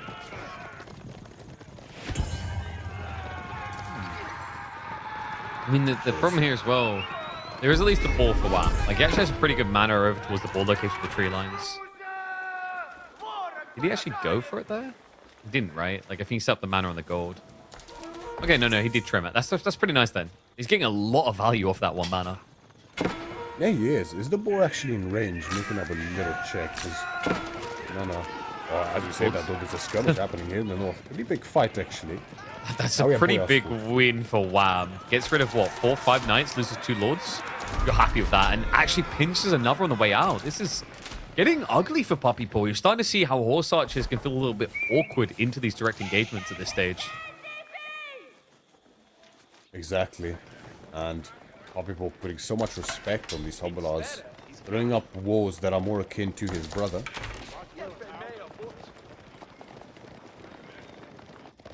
I think maybe he's considering that direct dive point. I like what Puppypaw was thinking, though. Can't dive me if he's too worried about his flanks. He's just kind of keeping up the field. It's your best advantage when you have cavalry like this. More and more yeomen now being added in as well, and they're also going to do fantastically up against the horse archers, of course. Even with the Boyar's Fortitude now coming in, again, the mobility is going to be so useful in catching up with the kiting of those horse archers. That is such a depressing raid. Mostly horse archers against outposts. Dive into the base. Could do a lot better, though. Wham. Oh, just the right amount of villagers sneak in. So no real big wallop there. Puppypaw, and also a big mistake made. He hangs around on the goal too long. Great trade for Wham. That's a big catch. So many of the horse archers went down. Only a minute prior, Puppypaw was so close to 30 in count. Now, a third of that had been lost, just over. And when it comes to horse archers and this composition, Puppypaw, you're dealing with pure value. You're getting the most effective, expensive units. The strength comes from building these numbers as high as possible to where you can even overpower counters. So losing units like this in trades and in raids can really backfire in the long run. The walls kind of tell the full tale for Puppypaw. Player that we said is usually the more aggressive, being forced to just hunker down in the corner, negotiate territory as best he can. Also means that the trade-off here is like he doesn't focus on getting the gold, but he's going to be fine there at least. You know, you got high trade house, you got 4 relics, so even if you don't have the 8k, you have ways of surviving here. E-gap on the center once again comes in here from Wham, a single spin and does the job. On the right side as well, where the sacred site is also going to be decapped. Wham walls are soon going to be online as well. The beautiful straight line. And when you look at that, mana upgrades coming in. Mana's that, in terms of count at least, did get buffed. That they did. Now, the potential for manas is higher than in the past in terms of count and income as well, as long as you are able to put them surrounded by so many villagers. Basically, now you have to play them the way they should have. A mana gets placed down, resources should be tapped in range of it, i.e. villagers should be doing things. Yeah, fitting to the name indeed. Night count though, building very rapidly here for Puppypaw. Okay, interesting. Puppypaw is going for the Divine Light upgrade, so just trying to increase the duration on the Saint's Blessing buff to get the damage in the armor. Which, I mean, considering the amount of Yeoman in the field, Hobbler as well, definitely makes a lot of sense. Rotating towards that goal, this time of Knights. The Horse Archers do get seed running across. There's will be an early alarm bell warning for Wham. Some of the villagers sneaking away to other outposts. Wait, did he run past him? I think he did. I think some workers just ran past him because Puppypaw was looking at the Horse Archers. And it's a pretty big catch here for Wham, actually. If only the war had completed, these units would be trapped. But instead, it gets discovered by Puppypaw and the villager gets sniped out, opening the way for the retreat if necessary, and the space needed to keep this fight on his own terms. Crazy. It's kind of concerning, isn't it? Yeah, like the food income has just continued to remain stable for Puppypaw. It's pretty impressive. Or Wham almost feels like he's getting ready for some sort of farm transition with the state of food. Flash coming in now. This isn't all of the knights. More to the north side, munching down a few spearmen. Split engagement. It's a little bit worrisome for Puppypaw. He needs to be respectful of the crossbow ball. Keeps on raiding though. Jeez.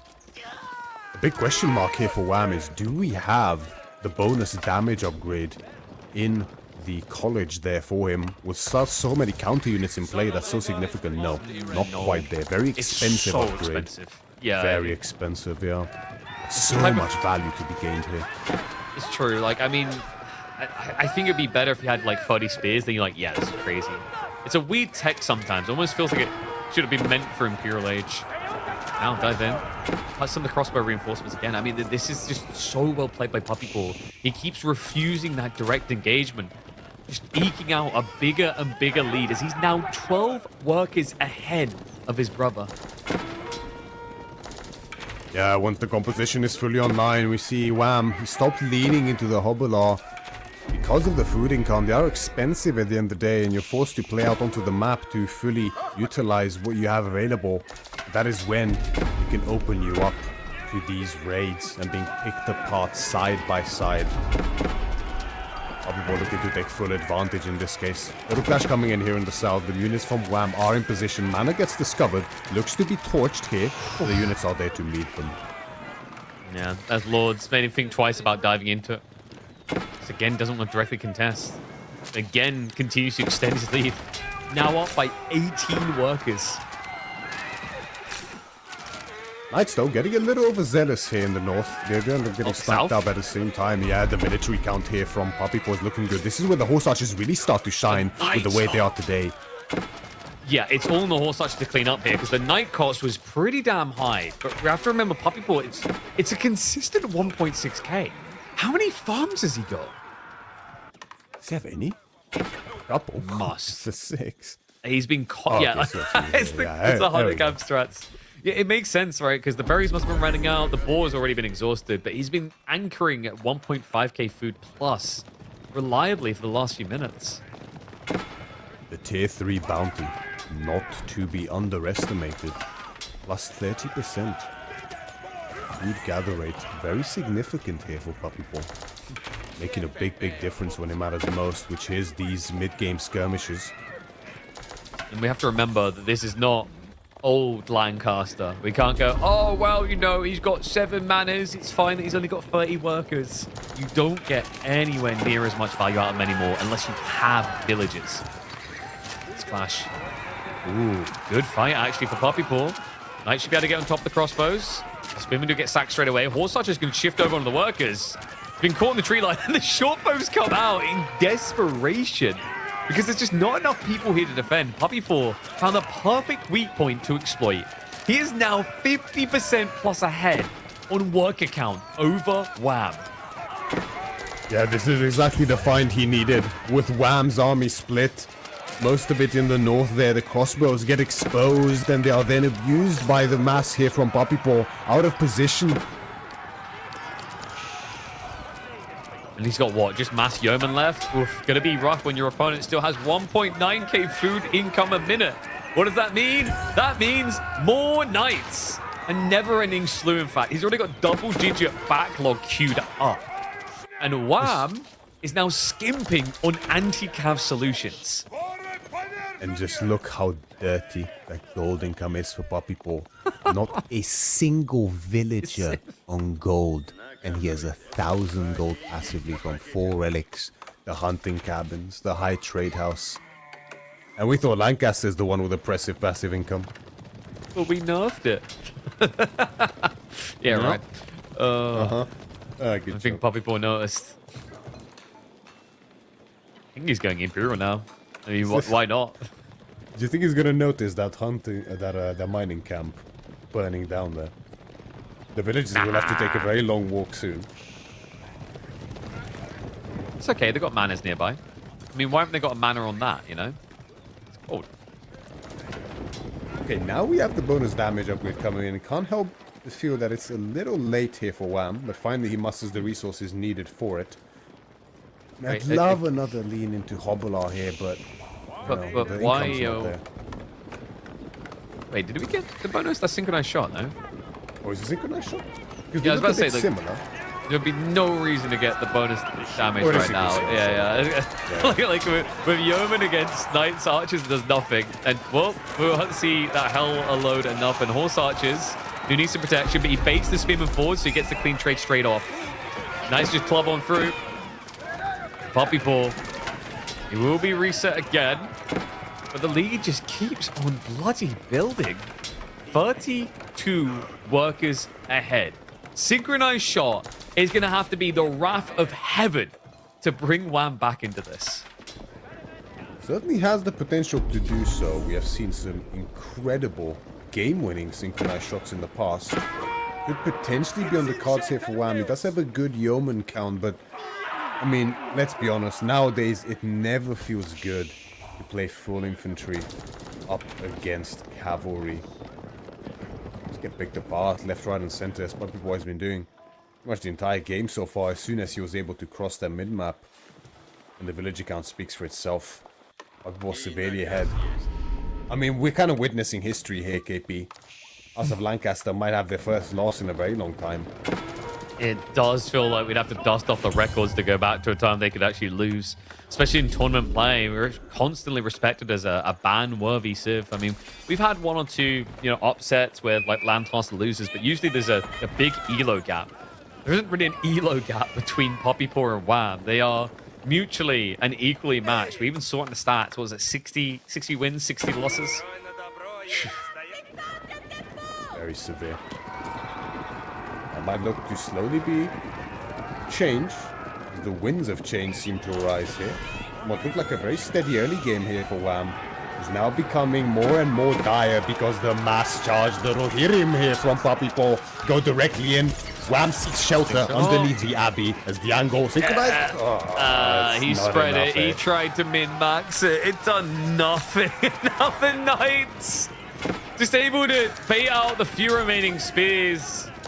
There's just not enough crossbowmen surely to clear this. It's gonna be a dive on deeper into the base. One upside at having these yeomen, they do run away fast. Problem is, your base can't run away. And Puppypaw looks here to stay. He's gonna grind it down to nothing. And even if he has to come back again, it's just that headlock now with a Sacred Site timer ticking behind that makes this feel like an all but inevitable loss for Lancaster. The final form of Ruse here. The Boyar's Fortitude, the upgrades, the mass composition of knights, horse archers, and warrior monks. Something we thought we might not see as often nowadays is back in full force here, and Puppypaw looks to utilize it to its full extent. Just like Wham did up against Marine Law last week. Yeah, Zebra can't change its stripes, right?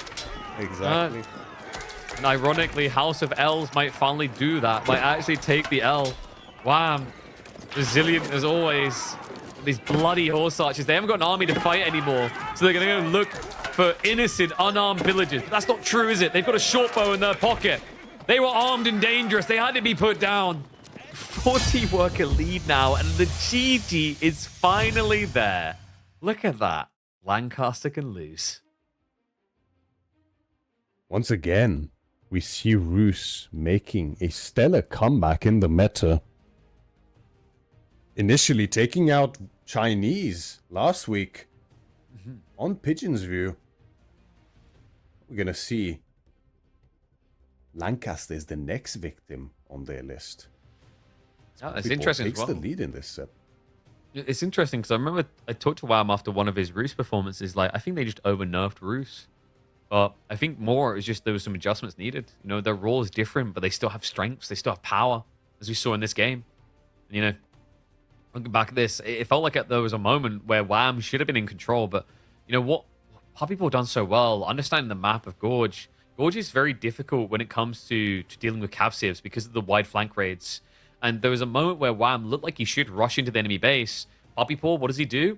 Instantly just decides his car no longer has any brakes. Accelerate, accelerate, accelerate. Just kept that pressure balling into the economy, which prevented Wham from even using that strong point timing to go for, to find the momentum or the pressure that would have given Lancaster control. It looks like Puppypaw wants to end it in style here. Wham picks his next map of choice. It is going to be Kawasan. He leans onto either the English or the Ayubids here. English can be potent on Kawasan, and Puppypaw recognizes that, so he snipes them out, would rather not deal with it. Allows the Ayubids to go through instead. And this must have been such a tough choice here for Wham, I think, as to which civilization to get rid of. Tughlaq, which is the new kid on the block, making waves on hybrid maps, looking very potent. And then the old dormant elder, looking for a final hunt here. Yeah, I think... Chinese. I think this maybe sets up for Dry Arabia to be Tughlaq or French versus Golden Horde or Sengoku, funnily enough. I don't know, like maybe Wham wants to go for a classic. We have to remember when English started to come in with the 2TC meta, Wham and Puppypaw were the most prolific innovators of those fast Imperial builds. They really were the ones to shine a light back on Wingard Raiders. So it's definitely on the menu still. I mean, you see he tried to sneak it through. But Ayubids versus Chinese, I mean, wonder how they're going to try to approach this. We have to remember the Canadians have historically had a quite different approach to Ayubids than the rest of the regions. That they have indeed. Especially Puppypaw for that matter, though I'm sure Wham is perfectly aware of his brother's strategies. They have went for some very interesting wing choices with mixed but often fantastic results. So curious to see whether Wham looks to pull out something similar here. Of course, it's a bit more difficult on a hybrid map like Kasa, and your choices, I think, narrow down a little bit further than they would on your standard land map. So we're just gonna have to wait and see. But China on Kawasan, right? It's a comfort pick here from Puppypaw, right? And Chinese, I mean, they can play any map in the game and do perfectly fine. They might not be the best civilization on Kawasan. That spot probably still goes to Jushi potentially, maybe even KT, but just getting Chinese... flashbacks to the Barbican drop timings, you know, on the ponds. Yeah. We'll have to see if it comes through. A specialist pick, a cherry on top, maybe to close out the series. Puppypaw with the lead up against his brother Wham brings out a signature sieve. The Chinese and Wham will try to hold on here in the upper bracket with an Ibid pick on Kawasan. Well, I'm looking to make his mind up here as he moves directly straight towards the goal to gather the 30 needed for what looked like to be an advancement, but instead places a house first.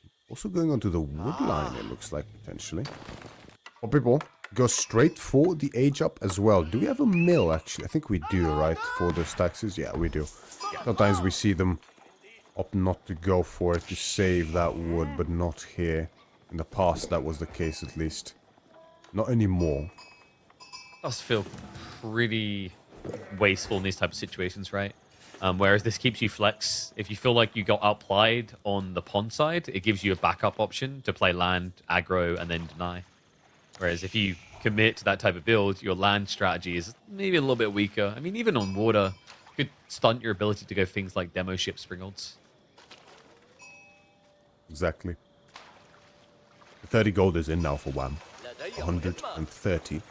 So advancement is all but confirmed here. He's going to make some fishing ships, however, besides this. So it won't be the completely naked advancement that we have seen Anatan employ in his set. It's going to have a little bit of padding with the fishing ships. And I think this makes perfect sense as well. I mean, the timing won't be as sharp, but at least you have a little bit of fallback here, right? You can use these fishing ships not only to heal and help you in those early skirmishes on the water, but also a little bit of extra food income, because you're not Jushi as Ibits, right? You're not going to have an 150 food per minute meditation gardens to pump villages alongside military ships so easily. This makes perfect sense, I would say. No, it's fair. Like, you don't really have that same immediate surge on this map. There's that fully explorable detail. But, you know, compared to Jushi, I feel like there's less volatility with China. It's why China has, for a long time, still been seen as a more desirable pick in the drafts than their cousin Civ. Yeah, it's more reliable, right? Chinese is like the responsible brother, you know, who takes care of the younger one, make sure he doesn't get into too much trouble. But Jushi doesn't care. He still just goes out to the nightclubs, gets too drunk. Somehow is still considered the charismatic person. Everyone wants to be friends with him, you know. But you're the big bro. You have to be firm. No, we have to do this thing. All the kids in the club hate you, but you know the parents love you. You have the stable job. You're reliable. All right, let's stop. This analogy getting too deep, but it's kind of accurate for Jushi and Chinese. Yeah, it is. It is indeed. Oppo, of course, got to be first up to this feudal age. The Imperial Academy is already up and pumping. The first official about to hit the field to start collecting those juicy taxes. Now severely boosted by the Imperial Academy. And advancement, meanwhile, for Wham. 25 seconds out now. He's going to dock, in anticipation, the second pond here. Does have a fishing ship there on the forward on the south pond, so smart little detail there, just to make sure he spots exactly when and if that dock comes up. And there's a move out now with a worker. So Puppypaw is prepping it. Has got the type of wood income that should allow him to just eject an archer ship almost immediately, or at least rather queued up the moment that the dock completes. Oh, if you're going to torch my dock, you can say goodbye to these sheep, says Wham. Yummy. All right, dock coming in now. Interesting choice with two villagers coming out in the center side. Like, it might be that Puppypaw tries to pivot out here and then switch other pond. Not an uncommon strategy with Chinese/Jushi on this map. But if you're going to do that, you want to be fast. I think Wham has queued up the archer ship for his safe pond, the south side one. Indeed, so there's going to be no attempt there by Puppy whatsoever. A bit surprised to see the galley coming out so early, considering there's no attempt whatsoever from Puppy to dock there. I'm not sure if Wham... No, now he definitely knows. The scout is now in position. He does spot the dock, so he knows. Second galley's here as well. Yeah, he's got both covered now. Galley on galley to begin. Should be enough to at least stabilize him here at the beginning of the aggro play. The challenge, of course, is the fact your opponent already has fishing underway. You don't have anything, but we do now see him trying to react with a second dock play. The tricky part is Wham already has an archer ship on that east side pond, so realistically should never be happening. And the timing you can see here, why exactly China doesn't see as much priority here. I mean, of course, they're a solid civilization, but it's more reliable on land. But why Jushi gets the priority on Kawasan instead? There's no real timing here for Puppypaw, right? I mean, despite Wham already having docked and fished on the southern pond, with advancement, he matches this age up pretty close by and is able to match the commitment on that second pond as well. Fish, ship for ship. It just feels a little bit weird right now. And even the fact that he hasn't cancelled the blueprint, even though he knew he could build it up, that's kind of important because it slows down his ability to just bulk out extra boats over here. Like, maybe there's a world in which he could have snuck a second dock here, so he'd at least have leverage. Instead, wow, just taking advantage of Ibid docks being much cheaper to double up himself and make sure that if this turns into a never-ending boat slog, he'll always have the edge. Archer ship, even intercepting, so another boat loss coming in for Puppypaw. With this demo, though... Wait. Ooh, hold on. Yeah, and with the villager repairing. Oh, that's going to be a double loss. Sick hit from Puppypaw. Yeah, that's about the worst possible outcome there for Wham on that second pond. With the villager and the springboard ship falling for him. That might mean the dock is finished. The pond is finished for him, potentially. Despite the secondary dock. Oh, but it's arrow slits, Gateby. Yep. Yeah. An unexpected play. He set up the mining camp, actually committed to it, so this might be his more reliable defense for both ponds. Not something you as often expect from IU on a map like this. That's more like a Mongol opening or Shushi with stone. Makes quite a bit of sense though, right? We save a lot of wood on the dock, so that opens up the avenue for to sneak in a mining camp on that stone and compensate there. And the arrow slits is still so potent to this day. It makes it very hard to contest water, but of course, with such a ship advantage, it might be possible for Puppypaw to secure himself a pond after all. But make no mistake, Wham still quite decisively in the lead here. Already fishing, you can see the economic count is very close by, but 4 of those for Puppypaw are of course the Imperial officials. Yeah, it's a bit of a deceptive detail. We do have Desert Raiders being queued up, by the way, but Horseman Pump already coming from Puppypaw. I like this idea, just... I don't think it's necessarily about the Desert Raider threat. It's just the idea that these can be effective raiding groups onto land. Demo Connect is going to be there to slow down the removal of the Ivy docks. With the burn power on land as well, it does feel like rational inevitability is creeping in there. The villager. Oh. Actually dives, gets it, and gets out.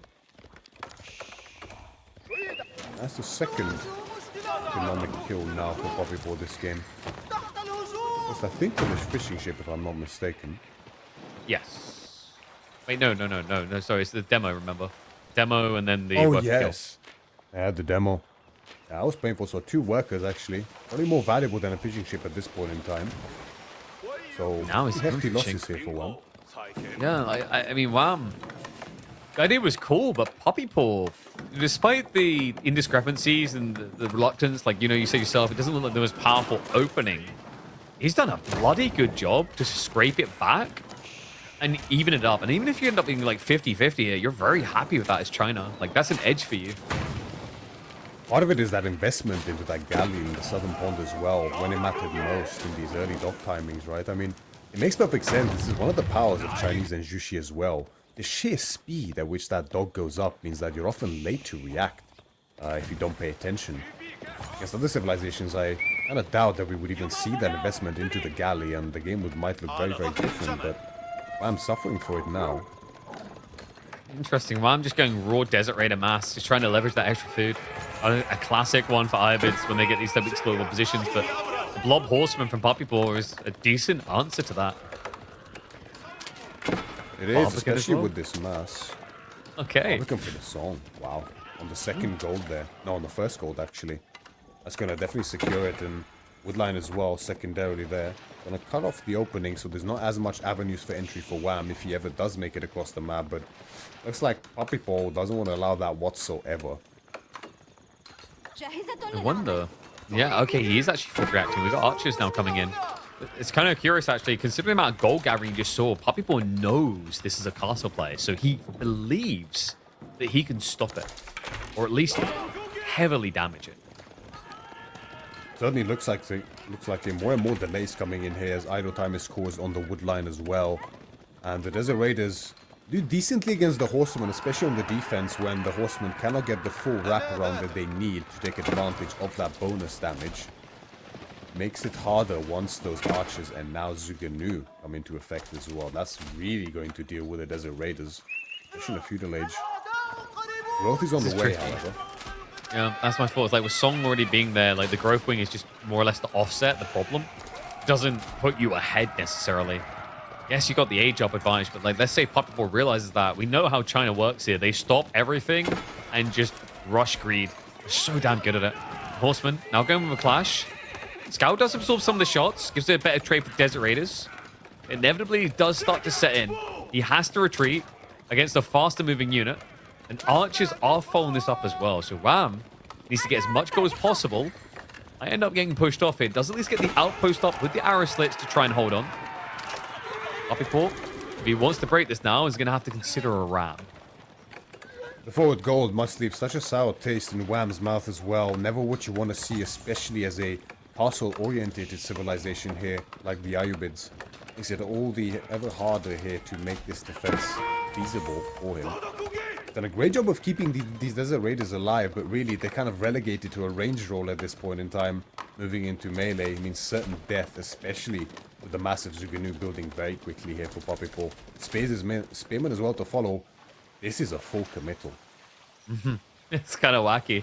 You know, you think, why not just take the tech up? It feels like the easier win. I mean, it's more that Ayyubids get real good options if they get castle. Gulam, Camel Lancers, Archer massing. It starts to really come online for them. The Feudal always feels like this dodge point where a few Desert Raiders can do a lot for you. Very hard to find the right situation to scale into that. And if you're not scaling the Desert Raiders, what are you really getting out of Feudal that you want as IU? Second tower now being rushed up by Wham. Okay. He understands the threat that's coming for him. Additional stone has been gathered as well, yeah. Exiles do arrow slits on that first tower. The jump is through. They're trying to dive in. They're so slow. And I think the burn is slow on these towers, remember. They do have the fire armor. It's not the easiest kill. Puppypaw is going to just back away. I feel like he maybe missed the timing here. Probably worth starting to think about castle. The siege engineering on the way, I feel like he's instead going to fully recommit now. The rams, he just wants to send it. I mean, you can't get enough stone here to both get the arrow slits and the fortification as well as pumping units at the same time. Puppypaw knows this and he's going to look to try and take full advantage. But the pump of the Camel Lancers is fully underway here for Wham. Does run into the mass though and loses so much for it. I mean, this is the main of the Desert Raiders. Those are things that were meant to die anyway, right? The Camel Lancers is the thing that Puppypaw needs to answer. You're seeing he's pumping quite a lot of spearmen, but this is the power of the Chinese economy. Yes, he's pumping spears, but look at the food income. He's still rocketing towards a castle timing that would enable him to get veterancies in just 30 seconds. There will be a window for Wham to try and mount an offensive, but it's such a small window, and his army is already so small. He's now switching into Gulams. Yeah, this is definitely a meme here. The least impressive Chinese eco game right here. Heck, W didn't even get a pawn to start with. Wouldn't even believe it. Push comes in now. Ram onto the outposts. Spearman into the choke point, trying to hold off against this. Chuknu damage is tickling away at the Camel Lancers, but every little counts here to shrink that cav line. First tower gets broken. He will be forced to retreat. But remember, he's already now teched up. So you can start getting that veterancy in on the Chug against a player who has not bothered to go for Undermesh. The spear count is a bit anemic for Puppypaw, and he's now suffering for that lack of investment as the Camel Lancers march on through and more. And these are the type of situations where they're going to do quite well because this charge is online soon, again, very soon. But the Spearman... He's not supervising the Chug. He's not supervising the upgrade. This is really freaking slow, actually. But the spears... this is the classic just body with the crap I don't want, isn't it? Killing Chug isn't necessarily a good thing here for Wham if it lets the spears get a free pass on their execution. The Golems, I mean, I feel like the Golems, whenever we see them like this mirrored, it's like a please don't kill me maneuver. It really is. It almost just buys you time because it takes so long for these Juggernaut to kill them that behind this you can maybe do another switch or move out onto the map where you won't be noticed. The full armored mass is gonna keep Wham in this for now and allows him to push across the center map here. Veteran Juggernaut are now on the field. Puppypaw is queuing up lances behind this as well as crossbows. He is losing a lot on the retreat though. It's actually getting a little bit scary now. Wham even finding the breathing room to go for that monastery and get his first dervish in queue. I think the Chug veterancy has now just turned into a bit of a waste, hasn't it? I mean, he does at least have a little bit of extra damage here to pump into these camel lances that do not even have undermesh. So eventually Wham will be forced to retreat. I love the short route charge just to get a recommit with the extra damage. The army will have to reset and walk away. Also, maybe just a little bit of miss macro there. Wham was holding him to a lot. It's going to be a crossbow switch from him too. The problem is Puppypaw is already ahead on that. And Spees love fighting crossbows. Definitely don't mind frontlining against them. Just effective trades are in order. The reinvestment into Lancers, there's a lot of them. I think it might be a triple, maybe even quadruple stable play here from Wham. Allows them to get out in such big batches quickly. Ram on the way now. He's going to look to contest the pond directly, and that makes sense as the first direct target for Wham to hit here. The crossbow count is building so quickly here for Puppypaw. Supervision might be on the way as well. 11 in queue for him. Level 2 steel arrows coming in. That damage is going to make a big difference. Meanwhile, Wham doesn't have a single blacksmith upgrade yet. It's a repeat of game one. Just tragically, in this game, it truly does matter. I mean, it's not the first game of the series where he just hasn't been pumping those techs, but it's definitely the most important one. He's just not noticing. He has the golden come for it as well. This could be a very painful detail that he's going to realize maybe when it's too late. Now he realizes, okay, undermesh is on the way, but there's no supervision for the Ionids. Might even need a second blacksmith here for that steel arrow as well, now that his crossbow count is building. But what are we really making crossbows for here at the end of the day? The one lancer was enough to bait Puppypaw into a big investment into crossbows now, which, I mean, technically his crossbows will be better once he has his upgrades and Sultan's Mamluks, but that seems a bit far away for now.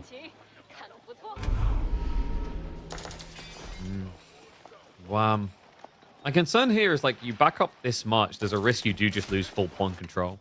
You know, if Puppypaw goes over there with some rams. But now, it just does seem to be a chill and wall type situation. We have got Wham creeping around the back, though, on the south side.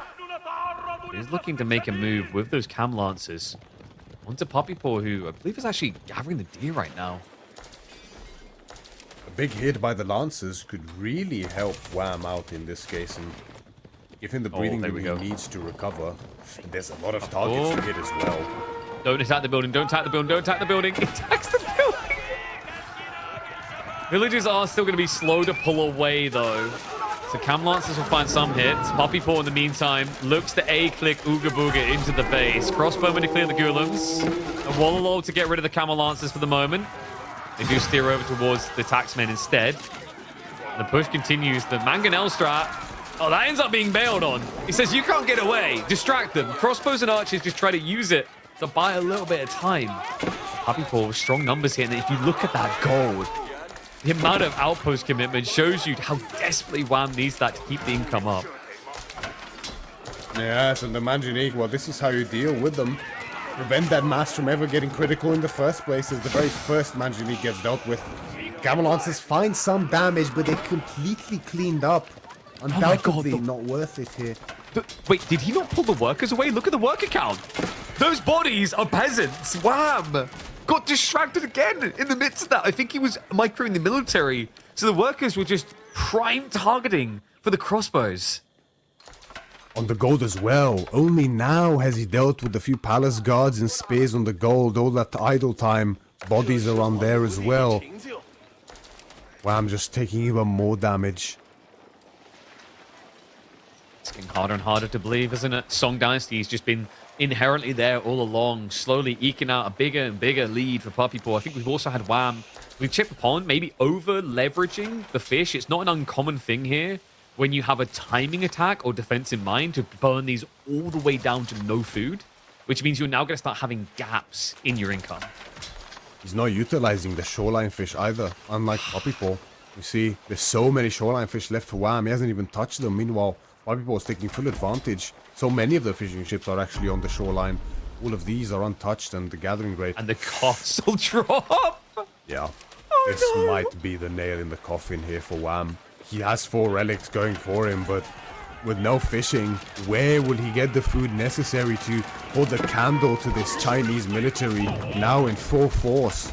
It's not a Barbican on the pond. It's even better. A single archer ship says I could take on the world, but it's deceiving itself here. We have got cams at least raining towards the berry gatherers. He needs anything he can get before his fishing fleet gets sunk. Wham. Clambering desperately to find some damage here, find some raids, but there's very little room to maneuver on this map. I mean, the left side is completely inaccessible. The wall is there. The vision from the docks is there. The center is so narrow and under full control of Puppypaw. Your really only avenue of attack is on that right side, and you've already played that card. Puppypaw will expect it now after last time. Oh, here we go. We know what's coming. It's undeniable.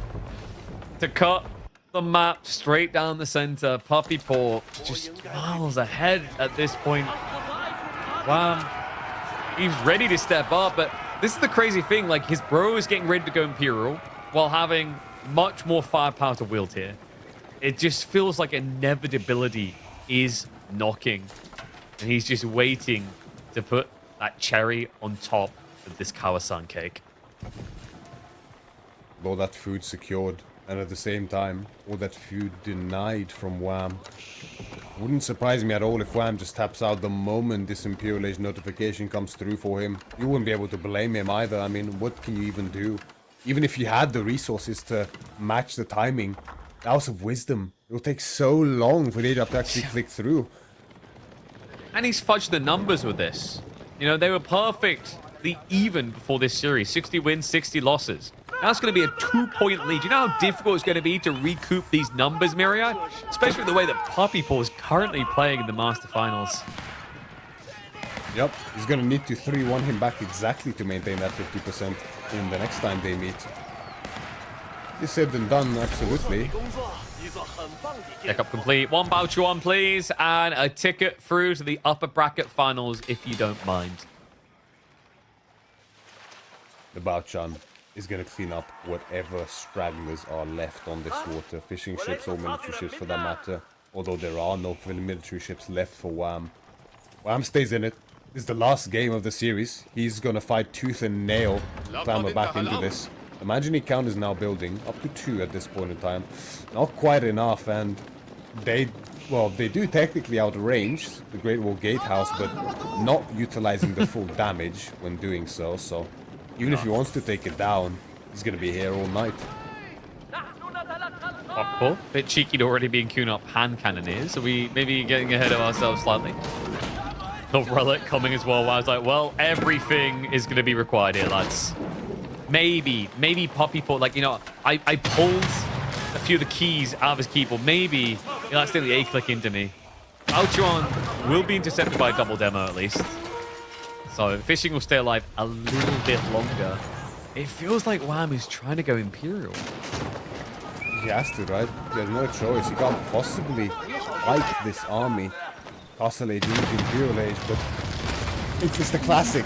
It's the classic situation. You find yourself under an age down like this. You have to invest to keep up the pressure and sustain your presence, but at the same time, you delay your Imperial Age. Oh, wait. No, what the Stop going at... He griefed himself there. He has got the healing to slowly... That was so close to almost a tragedy. The mangoes got in range, and then when they retreated, the nest of bees trap shot beyond them. Oh, he's trying to get these workers because they're all really low. Oh my god.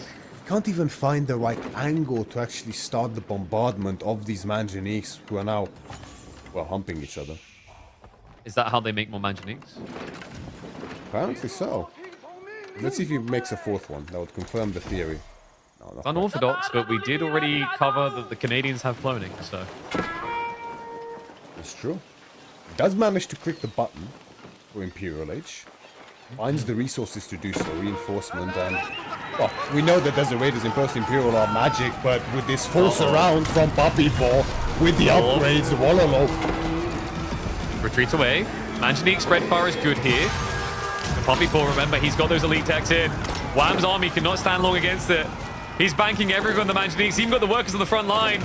The AoE healing's going to be nice. Most of the front line of Puppypaw has been removed, but he's got more Palace Guard where that came from. Just looking to grind him down. Crossbowmen are starting to trade with that backline now. The Mamluks' bravery actually has helped out quite a bit, but now we're talking about workers fronting the hits to the face just so you can keep on fighting. The lead on a colony continues to build. The armies are neck and neck, but the tech up is still an entire minute away for Wham. Buys himself some time, however. We can see the sheer potency of these Manganiques, especially on the defense like this. Despite the full spread formation there from Puppypaw, covering basically the full breadth of the shore there, he still has to back out. Combine that with the Sultan's Mamluks, means that Wham holds for now and actually takes a favorable engagement there, considering he's a whole age down with upgrades as well. It does still have some breathing room here in this series. But there is still a mountain to climb. Like, look at this. Like, Puppypaw was finally been like, okay, why do I keep just building voucher ones? Let's at least get an archer ship out there.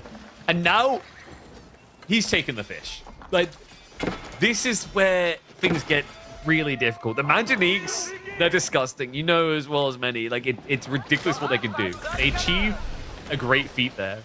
But next time, it's going to be mass Palace Guard. The question mark is whether Puppypaw is going to remember to elite them. The veterancy, the castlage is already coming in, so shortly after that finishes, you should be able to get no, the I'm talking about the Palace Guard. Puppypaw is like, he's still free pips. I just noticed we have actually regular men-at-arms support. Yeah, for some reason we do that, yeah. They've got a little arrow in the corner, so you know they're different. Yeah. Nesta, he's going Master. He's like, okay, wait. You're going to build Manganiques? Let me show you what Nesta Bees can do with extra barrels. What? Even the little raid 3 on the side, but we're looking to mount pressure on the flanks now as well. Because why not? He very well could. Although, something very severe is happening to Puppypaw's food income now. Up to below 500 at this point in time. Even lower than Wham's, who just lost complete water control. Yeah, the shoreline fish ran out. Well, he's getting the next wave ready. It's going to be Nesta Bees to replace the Palace Guard after they inevitably die. And oh, well, look at that. More food on the map that the Ivids could not have. Big detail here, however, is Puppypaw, seeing the priority of siege here from Wham, fully leans into the Palace Guard, which would work great normally. But the issue here is that he doesn't actually know about the Desert Raiders. He might find out now if he pays attention that the Desert Raiders will decimate the Palace Guards. I think he knows, and that's why he's going Nesta Bees, right? Nesta Bees destroys Desert Raiders. Yep. It's pretty freaking crafty. It's a double whammy to deal with Wham, funnily enough. Like, you can deal with both the Manganiques if you have enough Nesta Bees and the Desert Raiders. Yep. And it's going to be pretty difficult to try to get a surround onto those Nesta Bees with so many defensive capabilities for Puppypaw. The Great Wall Gatehouse, the Keep, even a Barbican on the left side there. Her crew is wasting a lot of time. He also has some inefficiency. Some of them aren't even actually doing it. Wham. Does he have this bomber out, the rush through? The moment it goes down is going to be the big question on everyone's mind. I've got a spear switch coming in from Puppypaw. Palace Guard are going to hit the club down on the castle from Wham. It will complete. But this is getting worrisome. It's a 50 worker lead for Puppypaw. And only looks to build it further. Now the Palace Guard starting to run in, even without Yuan. This beast count. Oh my god. It is critical, KP. 8, 3 more in queue. Doesn't even need to be clocked out. I mean, this is the OG Manjanique right here. Oh yeah. The nest of bees. Don't step up. You'll regret it. Look at this. Just a tickle so far. Don't be a noob. Be a knob. Manjaniques. They try. They're not really that threatening though. Nest of bees creeping deeper. Trebuchets need to retreat. And the Manjanique, look at the damage they're taking. Just 2 nest of bees tickling onto them. The Dervish stepping up going, come on. Please, overcommit onto me. I don't know what those villagers are thinking. You can't repair the enemy nest of bees. Oh, looks like the attempt to hold by Wham. He's just giving a lot of ground right now. Halsgard even game for the double Manjanique sniper. He doesn't have an answer to nest of bees. What even is the answer at this point in time? The spears are there. The crossbows are there. Everything Wham can possibly produce is fully dealt with ahead of time by Puppypaw here. It's not like Wham can afford all the Imperial upgrades he needs either to turn this Desert Raider into the unit it needs to be. Looking to get this around, but... He's got no food. Like, this is literally it for Wham. He's not even tried to fix the food. He's just getting culverins and praying. Nest of bees, they step up. Snipes out the traps. Only 2 remaining. Now the reload shot's going to come through. Good luck dodging. Does pull back a few. He's got the healing from the dervishes. Every little counts here for a man who has 59 food a minute. And then some desert raiders to boot. But it feels like Wham is getting booed out by his bro here. I mean, Puppypaw. It's just never ending. He's up to 11 nest of bees. And the corpse! What are they doing? They spawned out of the Fort Siege workshops. One's already down. That's going to force the fight. Villagers on the front line. A Warlord to try and hold the area. But the reload shot comes on in. The workers now look for the counter dive. He just can't deal with mass siege. Melee strike. No. Gets And the range. workers went in to soak up the damage from the nest of bees, right? It was an attempt, but it's not quite enough here. He just melt, KP. If only it was horsemen. This is the thing. Desert Raiders have that range tag. They melt like butter in the summer sun. As Puppypaw will be the chosen one from Canada. Canada. He's going through upper bracket finals. Wham may have beaten Marine Lord, but Puppypaw takes it a step further, books himself a date against Vortex in the upper brackets finals. And man, what a way to do it. A signature pick, Chinese, and a reminder myriad that nest of bees are still pure filth. Indeed, a blast to the past here from Puppypaw on the Chinese. One of his OG civilizations and one of the OG boogeymen of Age of Empires 4 with the boogeyman unit to boot. The nest of bees making a big return here when he needs it most as well to close out the series 3-1. Oh, Wham. Taken out by his brother. Though not out the tournament just yet. He's down to the lower bracket.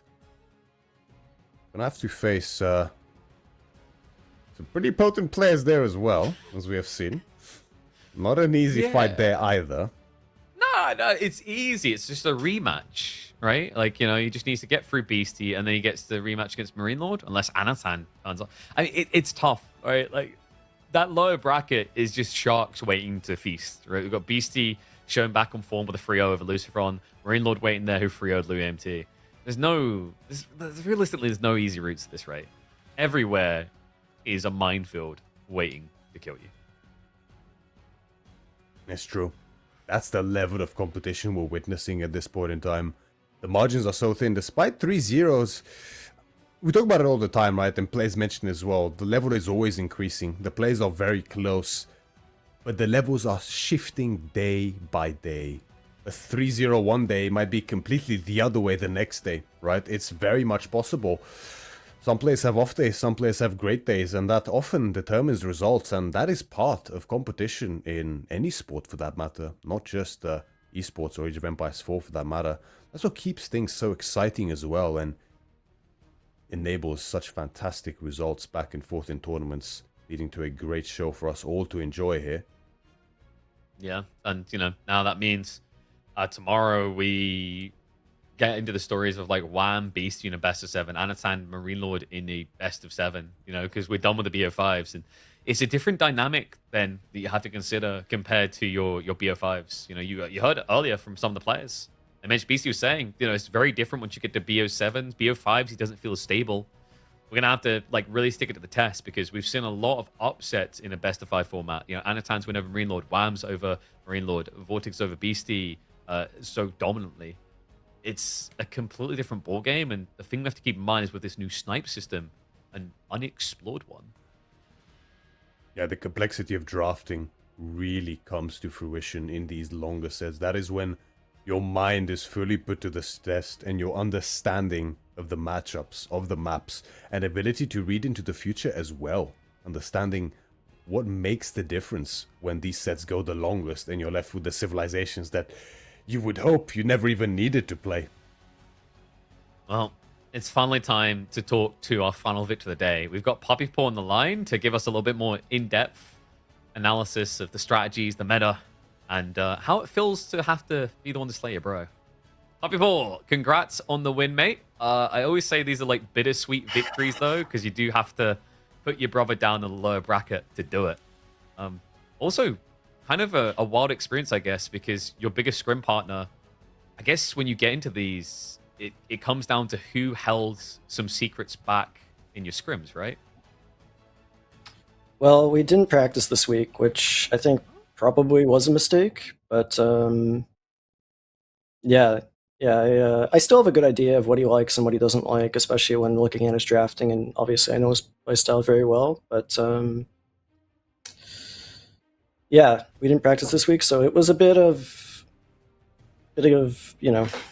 guessing and trying to figure out what he's been doing.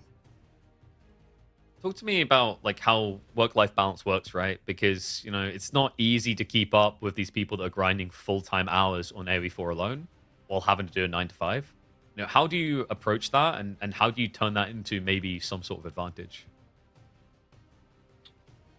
Well, I am, just for full disclosure, in case people want to know, I'm working 3 days a week now because these tournaments, honestly, they give me a lot of money compared to what I make from just working.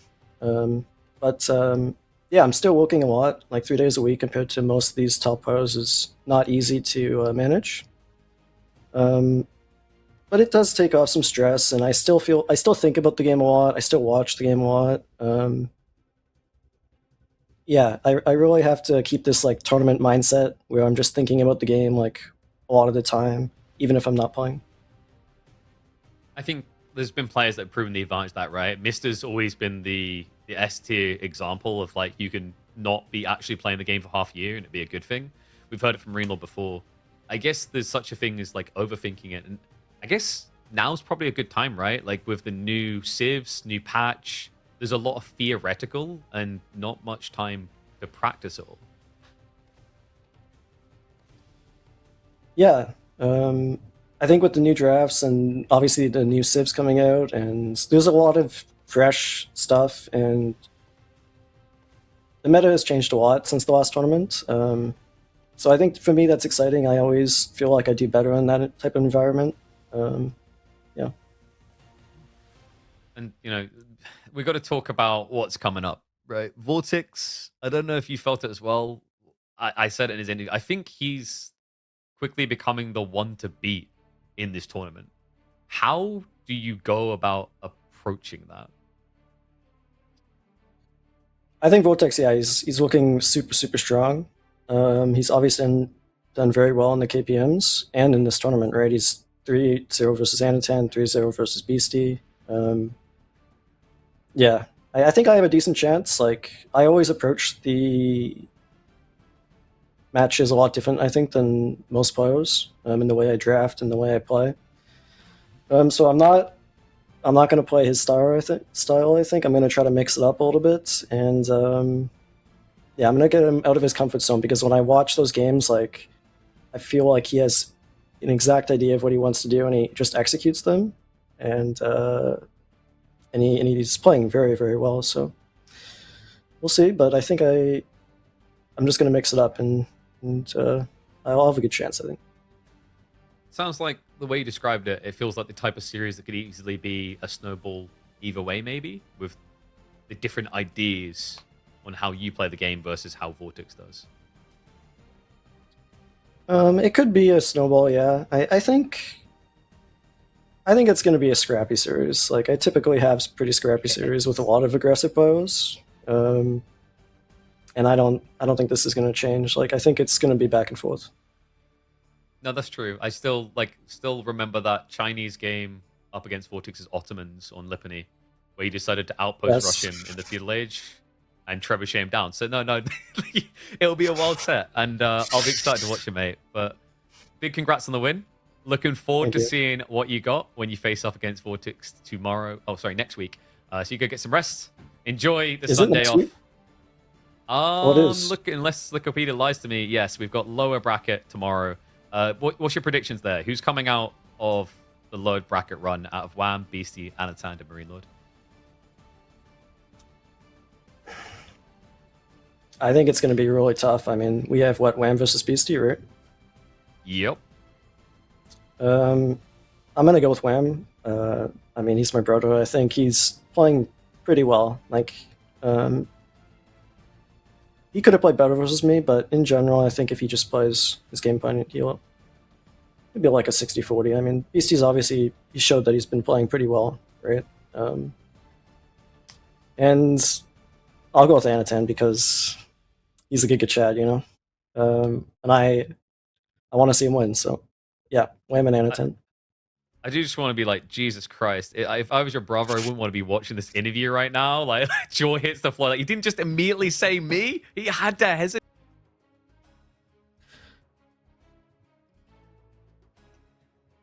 Well, looks like we may have had a freeze on KP here for a little bit. He's going to rejoin. Provider. You know what that's like. But no, enjoy the rest, mate. I'm excited to see more of you. NA maybe on top at the end of next week. We'll talk soon. Yeah. Bye.